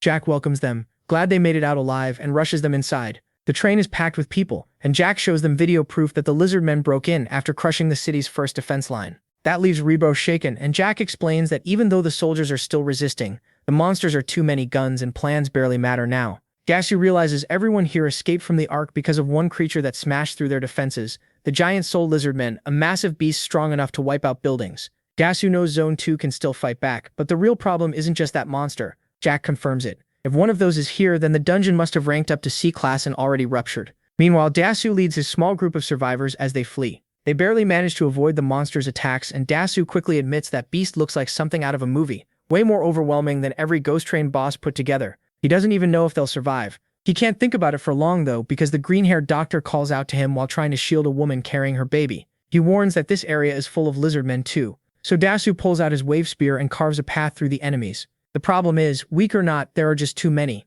even for him. Then a violent crash shakes the whole area, and a huge blast nearly cuts off their route. After seeing that kind of power, nobody doubts it. If they stop, they die. So they have no choice but to run with everything they have towards Zone 2. And when they finally arrive, Dasu finds a scene that leaves him stunned. A huge crowd is piled up at the gate, forcing their way forward and screaming to be let in. They beg before the monsters arrive, push against the bars, and plead for the children. The only answer they get is the cold shine of guns pointed right at them, ready to fire if they keep pushing. One refugee still manages to cry out, but he gets shot straight in the chest. His body drops right in front of Dasu. He just stares, unable to process what he's seeing. Back at the ghost train, a lot of the kids celebrate getting their bodies back thanks to the hero. But he doesn't stay to hear their thanks. He leaves at once, moves through the train to the farthest point. Jack says they can reach, and decides to continue alone from there. Before going, he tells them to protect the refugees, and Jack makes it clear he's completely ready. His goblins will attack the second they're needed. When they reach the surface, they find the grim aftermath of battle, with bodies everywhere. At the same time, Organic complains there isn't any tasty food left around,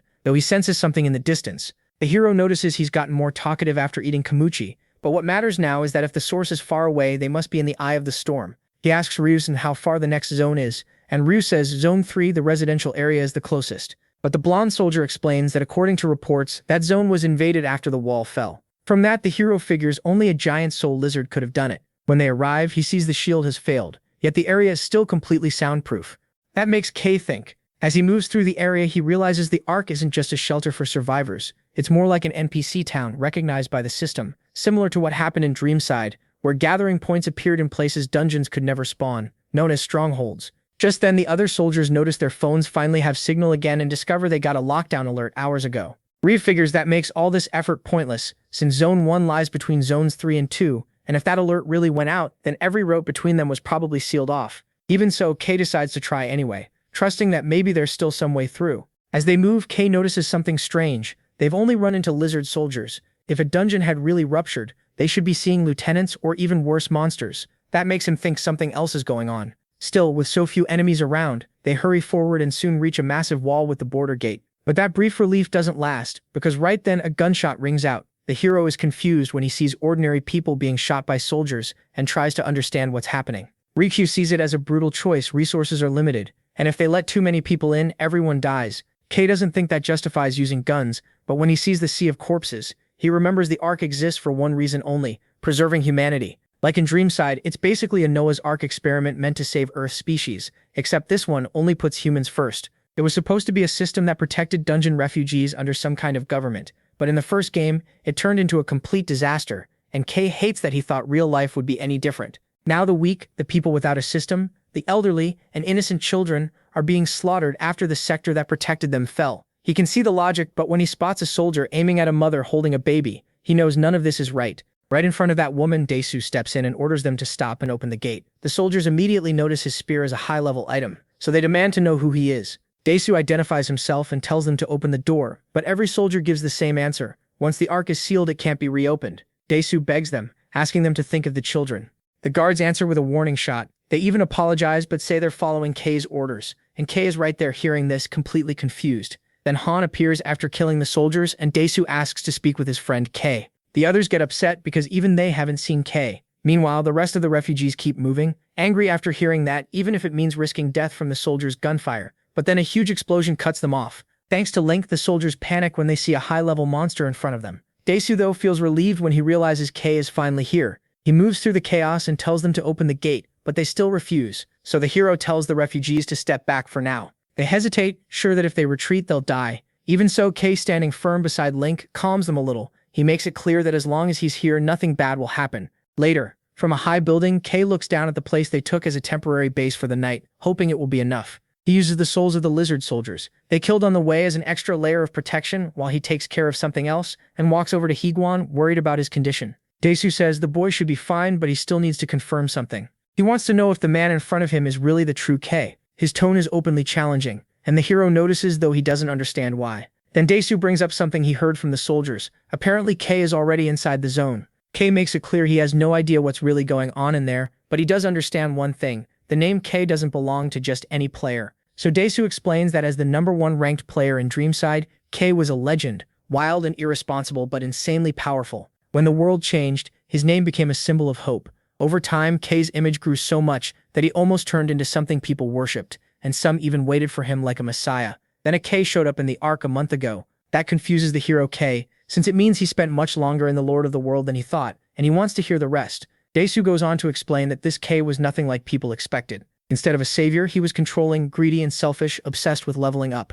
Still, everyone respected his power after he killed the lizard general with a single slash, something that sounds nearly impossible to Kay unless the player is truly exceptional. Daesu is at least glad to hear that means it's just an imposter, while Kay doesn't like how easily someone stole his identity, not to mention what it does to his fan club. Still, Kay has a hard time believing the arc's other authority figure, Ling Ling, ranked 3rd in Dreamside and a specialist in one of the hardest fields, magic, which needs math skills that even hackers or programmers couldn't use so easily. Standing out there took genius-level talent, so he doubts she wouldn't question a fake Kay. But Daesu explains that she cleared a D-class dungeon a long time ago. On top of that, everyone trusted he was the real Kay because he carried Kay's signature weapon. It was the famous Meteor Sword of Calamity, and hearing that leaves Kay stunned.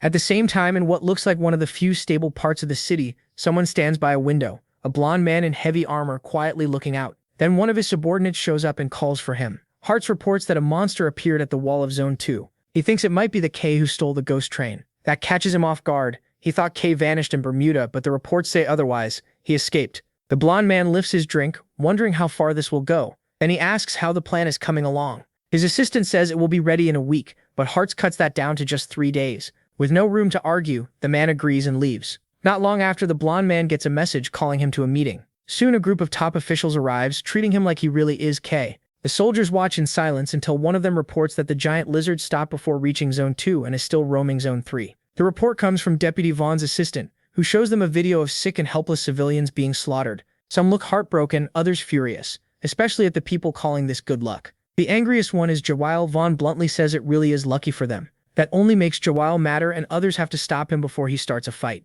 Still, Vaughn releases a strong burst of energy to shut him down, saying that in a life-or-death situation, any advantage matters. He makes it clear that if Zone 3 hadn't been sacrificed, they all might be dead already. Other politicians agree, saying it doesn't matter if the weak die as long as the strong stay alive.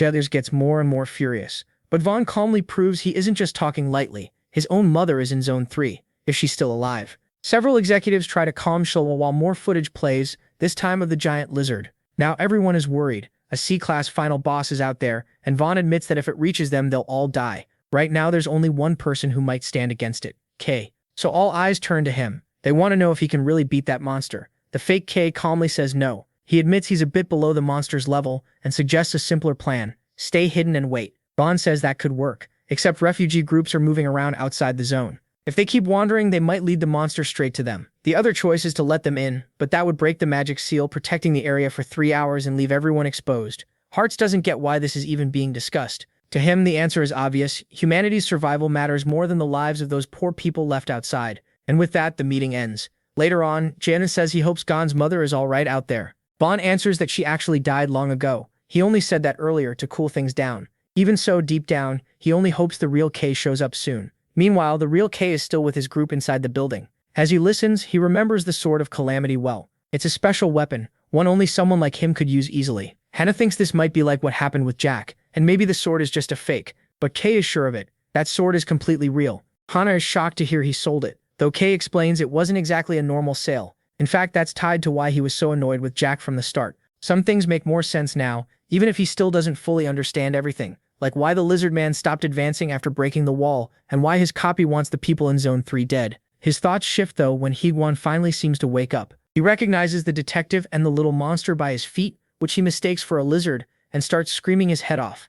No one can calm him down until Kei steps in. Then, once he understands what happened, Higuan apologizes for causing so much trouble. But now the other refugees cut in, wanting to know what's really going on with Kei and what they're supposed to do next. The protagonist says they need a plan. So the next day, Kei and Daesu watch the sunrise, ready to carry out that plan. The detective still has doubts it will work, but Kei makes it clear this isn't about whether it works or not. To him, it's a gamble with everything stacked against them. Daesu wonders if they should even try, but Kei moves forward with one thought in mind: this world isn't a game anymore. If they aren't willing to take risks, the world is headed for ruin.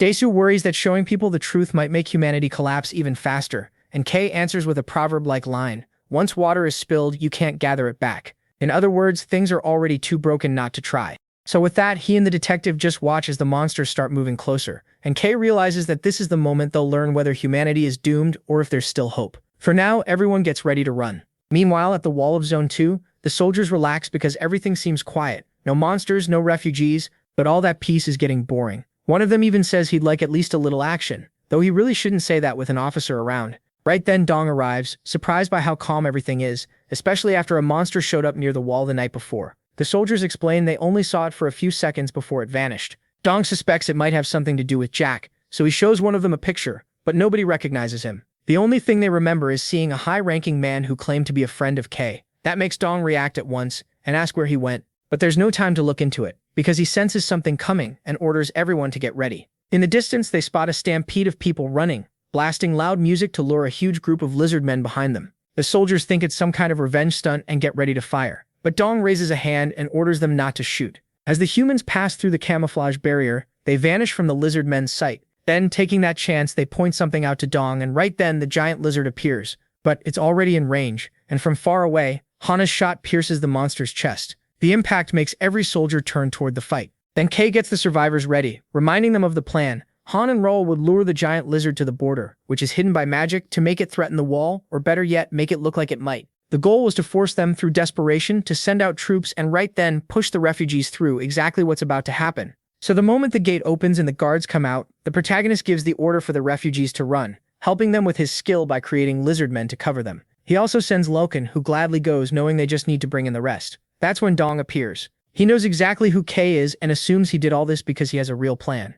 Now he hopes they'll show everyone who he truly is. Then the protagonist starts moving, activating his ribbon as he charges the lizard man. He realizes the creature's power is spiraling out of control again, so he aims for its stomach, where once more he sees the company's hand, the dungeon flower. As Kei closes in, he fears the company may have succeeded in making a forced evolution artifact, so he decides to finish the lizard himself. The monster tries to stop him with its tail, but Kei destroys it with a single thrust. The beast is left confused, and everyone else is stunned too. They thought it would be much stronger, but Rei tells them to hurry up and attack. The soldiers strike its legs, the mages knock it down with spells, and finally Hana lines up its head, shooting right between the eyes and setting everything up for Kei to make his move. He knows the monster still has plenty of strength, so he can't hold back. He dives in with a fast thrust and pierces straight through it. With the monster defeated, the protagonist sees the soul of an ordinary lizard man, and realizes the company was behind all of this in the end. Sometime later, Kei reports that they managed to get the people from Sector 3 into Sector 2. On top of that, they beat the boss monster and cleared the blockade around the zone.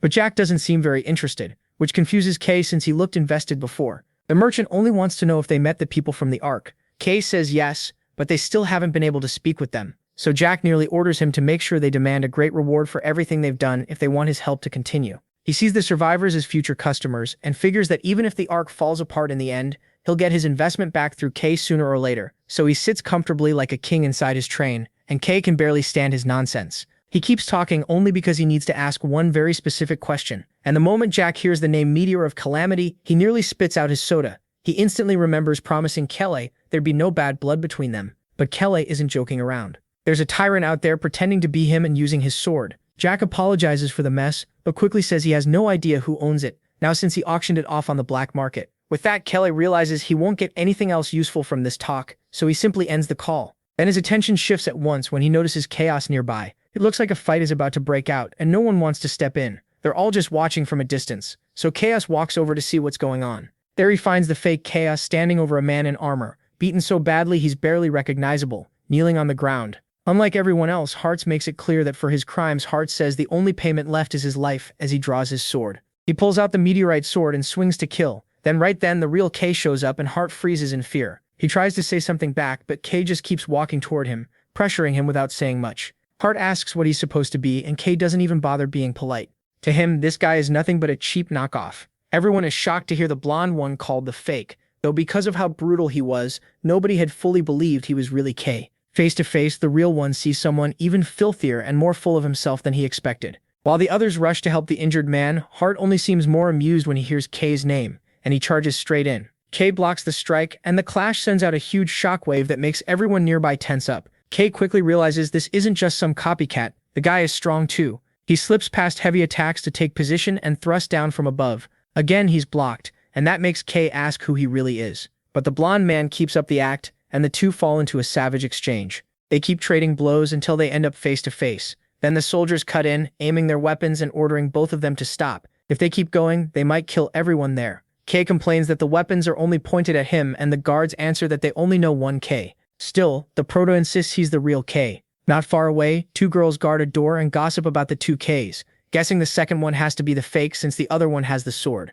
Even so, they stay careful. Then Don arrives to start the meeting and gives a report on how the issue with Zone 3 was handled, but he notices nobody is paying attention, so he skips ahead to the important part. The clash between the two Ks. Before he can continue, player Gu slams the table, furious that anyone would accuse the fake K. Don immediately sees him as an accomplice. Gu acts offended, clearly upset at the thought of losing the K with the meteorite sword. He calls the other one the fake and won't hear anything else. Then he pushes the others to leave with Don, warning they'll regret it. That only makes people laugh, until the most famous idol Hana walks in and stuns the whole room. They can't believe she's still alive, and Don reminds everyone that this is Hana, also known as Rank 12 in the skies, along with Clark, the Hell Gunslinger. Right away she makes one thing clear. The man pretending to be K in the arc is just a fraud. Gu still tries to defend him, but Hana only laughs at him. That just gives Gu more nerve as he tries to intimidate her by grabbing her shoulder, bragging that he's bigger and stronger. Hana answers with one simple move that throws him off her, and Gu only gets angrier. He uses his skill to turn into some kind of mad dog, but Hana doesn't take him seriously at all.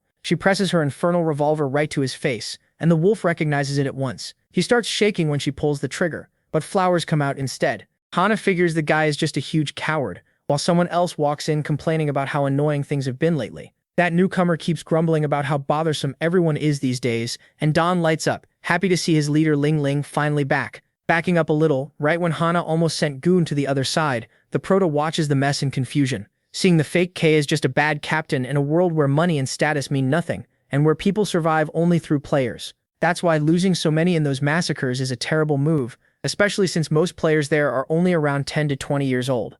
They clearly have game experience, but they know almost nothing about real life, which makes them easy for older people to control. Those adults are steering the whole ship toward disaster, and Ki gets lost in that thought until he notices Ling Ling's spell, the same one that stopped Hana's shot. Don tries to catch his boss up, but she already heard everything on the way there. Looking at the two Keys sitting there, she picks the easiest answer. Both of them can be K. That leaves everyone speechless at how little she cares. Since she doesn't mind them sharing the title, Don thinks they still need to know who the game's top symbol really is. Ling couldn't care less. What they need are players who can clear the dungeon, and both of them can do that. So she comes up with a simple plan. One will be the national K, and the other the foreign K. Don gets the idea but insists they still need one leader because he knows how much power that title carries, so they have to find the real one. Ling points out that with the sword and Clara's testimony, either one could claim it, so she chooses something more practical. Her newest discovery, twin dungeons. They have the exact same trials and monsters inside, so she puts both Ks into a contest to see who's the most K of all. Don first thinks it will just be a race, but Ling says not exactly. He ends up deciding she's really doing this so she won't have to handle both problems herself, and Ling doesn't even deny being lazy. To her, this is easier. Send both Ks, avoid the extra work, and figure out which one is real. Don admits it may not be the most practical plan, but it is the most interesting, especially coming from genius Ling, who finished university at age 10 and advised multiple labs. That makes everyone just as curious as him about what kind of strategy the world's rank 1 will use. But Ling makes it even trickier. She sends only low-rank players with both teams, sure that the real K will know how to handle it and earn extra points against monsters that aren't that hard. Don feels they should call Doc, but Ling only cares whether the Ks are scared. Neither of them backs down. So at the ruined construction site where the dungeons are, everything is prepared for the challenge. Both Ks take groups of 10 people each. Han feels uneasy that Ling made the team lineups herself, and Hana also thinks the teamwork will be rough. Hearts warns everyone that if they don't follow him properly, he'll kill them. But if they stay loyal, they'll witness the real K's strategy. Then a level 97 player named Hoth asks the Prada what level he is. K tells them he's level 73, and that makes his whole team doubt him. Then Gur comes back to mock them, telling them to give up before they get led by someone weaker than him.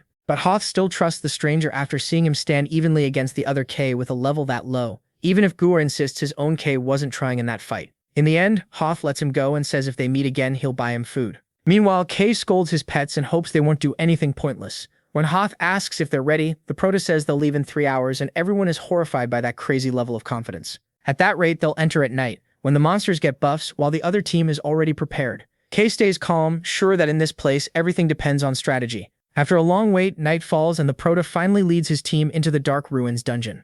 Inside, K subgroup starts fighting a huge swarm of bats. Hoth leads as best he can, telling them to attack together and protect the low-health players while they recover. But there's no time to breathe because more monsters keep coming, and little by little they start feeling like it will never end. Ever since they entered, they've been hit by an endless wave of monsters. They aren't that strong, but there are far too many. On top of that, they each have their own skills and fight in the dark, which makes the dungeon's danger easy to understand. Still, all of that would be manageable if the Prota hadn't vanished the moment they went in. To many of them, entering like this was a terrible idea, so they give up any trust in him and decide to run. A few don't want to doubt him too much though. After all, he was approved by Ling Ling, their savior. To many of them, she's a genius who doesn't make mistakes. Even so, being abandoned like this makes trust hard, and they keep fighting. Getting closer and closer to a dungeon break, they battle those creatures however they can, so desperate that Jodo swears if they survive they're going to kill the Prota even if he really is.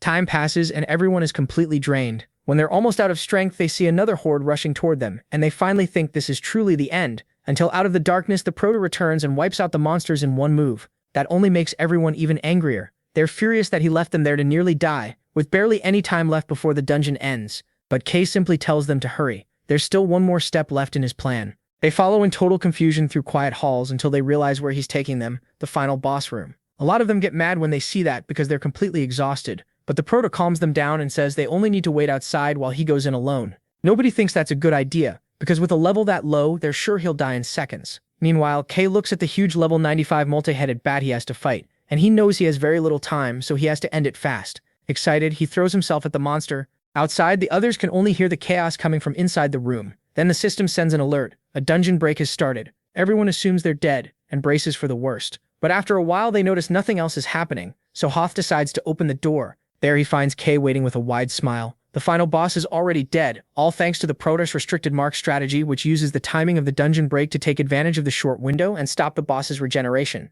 It was the perfect way to end the break before it could really begin. Hoth starts wondering if K lied about his level, but K says not really, he just climbed to around level 92. He figures they probably leveled up too, and everyone confirms it. He realizes K only saw him as a chance, a way to hunt with a group, so he clears out the monsters ahead while leaving a few for them and even praising their effort, but they can tell they never really did anything useful. Meanwhile, in the other dungeon, Hoth cuts down a swarm of bat-like enemies and barely has time to catch his breath before more rush him. Right then, his men report that the boss has appeared.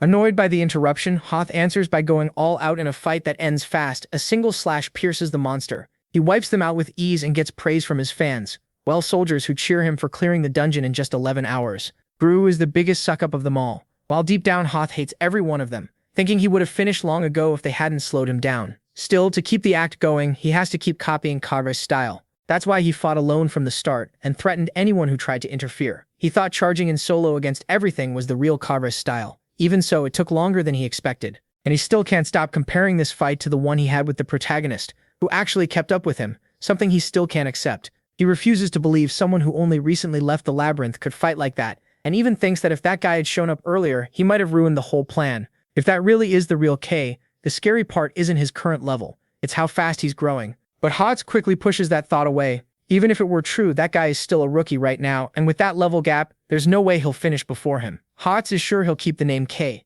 and with this new game, nobody will surpass him. While his men celebrate in his name, the system announces the final result in the arc. The dungeon has been cleared by a single person, and outside the construction site, Ling Ling waits with a cup of tea, noticing that the foreign K came out first, while the other one is still inside. Hoth already feels like the winner, looking down on the one claiming to be K, right as the other dungeon starts turning black. The break begins, putting everyone on edge as they wait for Ling to step in and fix it. But she stays completely calm, just watching everything unfold. Meanwhile, the others can't help expecting the worst, afraid monsters will burst out at any second. Then something strange happens. An error message appears, saying the dungeon has been forcibly closed. Nobody understands what's going on, until in the middle of the confusion, the members of the protagonist group start coming out one by one, clearly worn out after the battle. Hoth watches closely, sure he's finally looking at the real K. With everyone gathered, Ling gives her conclusion. In her view, the result is simple. It's a tie. Group instantly blows up, furious at what he thinks is nonsense. He's sure Ling must be joking, because to him Hearts obviously won since his team finished faster. But she reminds them speed was never the point.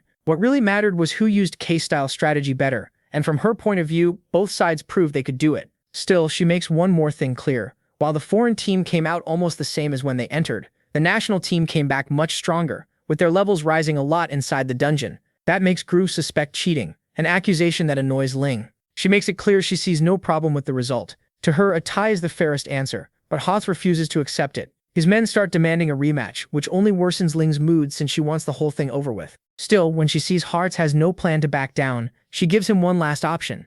Meanwhile, in a distant cave, a group from the company talks about the recent appearance of the real K, who keeps leveling up like a monster. On top of that, the next test to decide the real K is the lizard pit. In other words, the Ark is heading there, so their leader wants everything ready for the guests. Most of them think they shouldn't worry about that K since he's only a rookie, though some warn them not to underestimate him. In the end, they give in, figuring this place is very different from the ghost train, and starting to doubt they need to worry at all. But right then, a huge being appears, covered in shadows. It's the dungeon boss, the lizard chief, and he's there to speak with the company people. Back with Ling, she stands at the entrance to the pit and says the test will be simple. The real K will be decided by each person's contribution rate. This will be the final test. Hoth is sure a dungeon this hard will definitely settle things, and Gru thinks they're already getting scared. As the arguing goes on, someone points out that even with the power gap between the two K teams, one thing is clear. If both enter the dungeon, it'll probably be conquered. Even so, that's not the real issue. What matters is finding out who the true K is, though for some people, maybe even that doesn't matter much.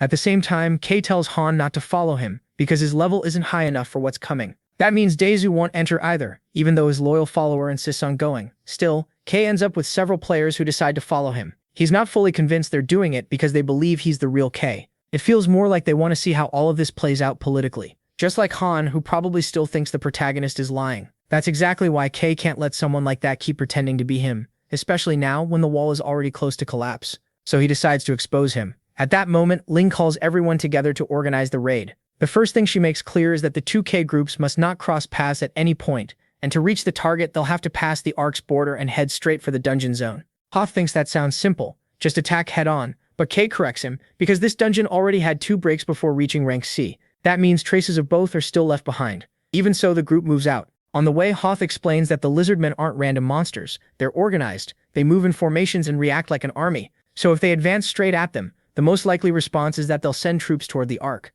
But that's exactly what the protagonist wants, with Hoth worried about the Ark. Still, the protagonist knows it might have been a problem before, when Ling wasn't there, but now the safest move is to go straight ahead without fear. Then they find Hearts doing the same, cutting down the lizardmen. So K's team also starts hunting, tearing through the monsters with ease. That fills the blonde guy with envy, and he nearly lets his guard down and gets attacked, though he handles it easily, despite still being distracted. After seeing that kind of power, Hoth keeps doubting who the real K is. Later they reach the entrance to the lizard pit and go in right away, passing through a door that leads them into a huge jungle. Hoth thinks it's even bigger than she expected, like its own tropical world. But K knows these dungeons can be as big as a country, so finding the boss could be really hard. That means they need to think carefully about their plan, while the protagonist is excited to finally face a real challenge.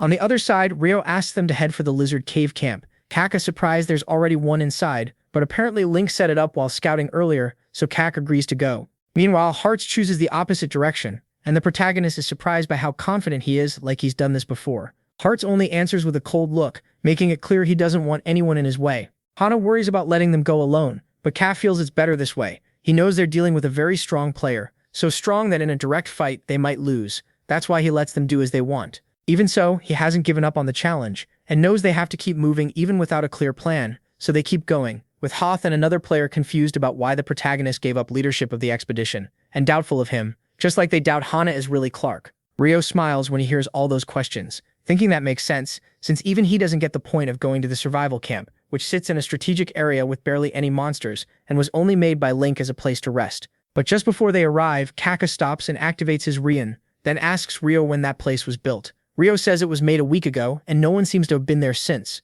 so the protagonist figures they have unwanted guests. He can tell they're hiding with a high-rank skill because he's the only one who noticed them, while the others think they belong to Heart's group. But the protagonist quickly spots one of them, reveal himself a company player. That tells him they have influence here too, enough to place 30 hidden people in different parts of the forest. Kana asks what they're planning, but the protagonist knows it's a carefully prepared trap, so he decides to walk right into it. Meanwhile, nearby, one man insists on taking down a lizard man that might expose their position, even though he's told to stay put. He kills the lizard anyway, but gets no time to do more, because they announce that Kak has arrived. He has to hide at once, watching Kak move in and wondering why he came alone, not knowing the protagonist had already seen him hiding in the water. The man jumps out fast, shocked that he was found. The protagonist makes it clear he noticed because he's too big. Then he signals the rest of the hidden troops to attack, still doubting Kak is really alone, right when one of his men drops from a headshot, leaving them even more confused. Kaka tells them to stop overthinking it, because either way, they're going to die to Hana's bullets. Then she starts firing with perfect aim, while the masked men scramble for cover and fail. That gives Kei a clear path to their leader, who got too distracted, so Kak finishes him with one slash. The rest of the group watches in shock and admits that if they had tried to help, they only would have gotten in the way. It's the first time they've seen up close the level of those once called the heavens above the heavens, with Hana earning herself 2 new admirers. The last masked man begs for mercy, but Kak doesn't care. He kills him, even though Raoul thinks they may have lost useful information. Kak says that wouldn't matter. Men like that would only lie to stay alive. One look through his Morgue eyes tells him the man is an evil spirit, a sign found only in people who've done truly terrible things. That's why Kei is sure they're worthless alive. Dead, they're actually more useful, since he can pull out their memories. So he uses Call of Goblin and summons the soul of the enemy who just died, forcing it to answer. Kei asks what orders they were given inside the dungeon, and the spirit says their mission was to kill Kei and wipe out every player from the Ark. Kei mocks them for failing so badly, but the soul isn't done yet. It had one more order: kill the NPCs. That makes everyone go quiet. Kei tries to keep questioning it, but something strange starts happening. The spirit's voice warps, like something is cutting into the connection. Then, just as he pushes for more answers, a bright flash appears, and the spirit vanishes completely. The system erased it. Kei can tell it wasn't just a glitch. Someone likely stepped in with an S-rank skill to block him. He tries to track any energy nearby but finds nothing. Even so, one thing is clear. If someone can do that from so far away, then it's probably a ranker, one who is calmly watching him through an orb right now. So Kei puts together a small team to look into it, though Hana warns that moving without a plan is dangerous. Kei knows that, but now hearts doesn't matter anymore. If this were only about the bet, his plan was to gather info while hunting around the camp. Little by little, in a C-rank dungeon, being strong or high level isn't enough. What matters is information and reading what might happen next. But now with the company involved, this place feels like it could blow up at any second, especially after hearing they want to kill the NPCs. Kei is sure there's something bigger going on. And then Scott shows up, trying to make sense of the idea that there's an NPC somewhere nearby. Kei figures that's true. They're basically AI-made people who can talk with players and hand out quests. Hoth wonders why the company wants them dead, guessing it has something to do with controlling the dungeon. Kei says no, they can't control this dungeon anymore. The higher the rank, the harder it is to clear or break. E-rank dungeons just change the environment. D-rank ones affect the ecosystem, and C-rank dungeons work more like an RPG, where the ending depends on how much information you uncover. That finally helps the others understand why Kei started from the camp, but they still don't get why the company is targeting the NPCs. Kei guesses it's simply because the system gave them that choice. Right then, they hear a loud crash nearby and think it must be lizardmen, so they have to decide fast. Meanwhile, a group of strangers is doing everything it can to fight off the lizardmen, getting pushed back harder and running out of room to hold on until Kei shows up. Deep down, he already knew he'd find them there, a group of NPCs. Seeing there's no escape, they get ready to die protecting Karen, who is clearly the most important one since everyone is guarding her at the center. That's when the system gives them a quest, making it clear they have to help complete the dungeon for its owner, but warns them to choose carefully who the real owner is. Kei gets excited because the choices have finally appeared. Option 1, help the Horn Tribe defeat the Lizardmen. Option 2, help the Lizardmen defeat the Warriors. The moment he sees that, Kei realizes the company picked the second one, trying to conquer the dungeon before they do. So to him, there's nothing to debate. They only have one choice. They need to help right away, though some still don't understand who they're supposed to support. That annoys Kei because it's obvious they're helping the NPCs. With one strike, he drops the first enemy and immediately takes charge, ordering Han and Ryu to scatter the monsters, while the others hide in the bushes and start shouting, trying to trick the monsters into thinking a big group of reinforcements is coming, so their formation breaks before they can react. As everyone moves, Kei knows the hard part is only starting as he closes in on the Legion's leader, a lizard captain. Kei gets ready, using his mist sword to freeze everyone nearby, just as the lizardmen try to rush in, but they don't even get a second to act. He wipes out the ones in front of him and goes straight for the captain with a thrust. The monster meets him head-on, and the clash is so bright it blinds the captain for a moment, which only makes it angrier. Growling, it brings out its mace and starts swinging heavy blows, trying to crush him. Kei slips through them like it's a game of whack-a-mole, then finally gets inside its range. One hard kick sends the monster stumbling back, totally shaken. Kei coolly says he practiced that move in the Twin Dungeon. then uses his speed to cut the captain to pieces. Humans, monsters, and NPCs all stare in shock, barely able to understand what they just saw. Kay stands there as the clear winner, but now that the boss is down, he waits for the one who's been watching him since the camp to finally show up. He remembers feeling that same strange energy when he fought the trailer underground. He ignored it back then, but feeling it twice so close together can't be a coincidence. He starts thinking it's coming from the dead monster, maybe some kind of long-range skill or even a parasite. Then he feels energy rise out of the lizard's body. At the same time, the NPCs celebrate their win, while Kay orders everyone to finish off the rest, since the enemies are weakened now. So the whole group joins the fight against the monsters, until the few lizard men left alive realize they can't win and run away. The NPCs celebrate a full victory, and Kay sees they completed the Horn Tribe's mission, gaining 5 levels in one shot. At this rate, the boss should be easy. He also notices the others got good rewards too. But then some NPCs draw everyone's attention by making a path and kneeling. Hoth thinks maybe he should kneel too, but Kay just waits and watches as Kareem Horn walks forward through them. She's clearly grateful, and when she reaches him, she thanks him as her savior. Kay doesn't even get time to answer, because suddenly everything starts turning blurry and warped. That's when he realizes this world doesn't just have choices, it has cutscenes too. A scene starts playing, showing the story of the Horn Village through Kareem's eyes. She watches her brother get captured and tries to help, but her own soldiers hold her back on his orders.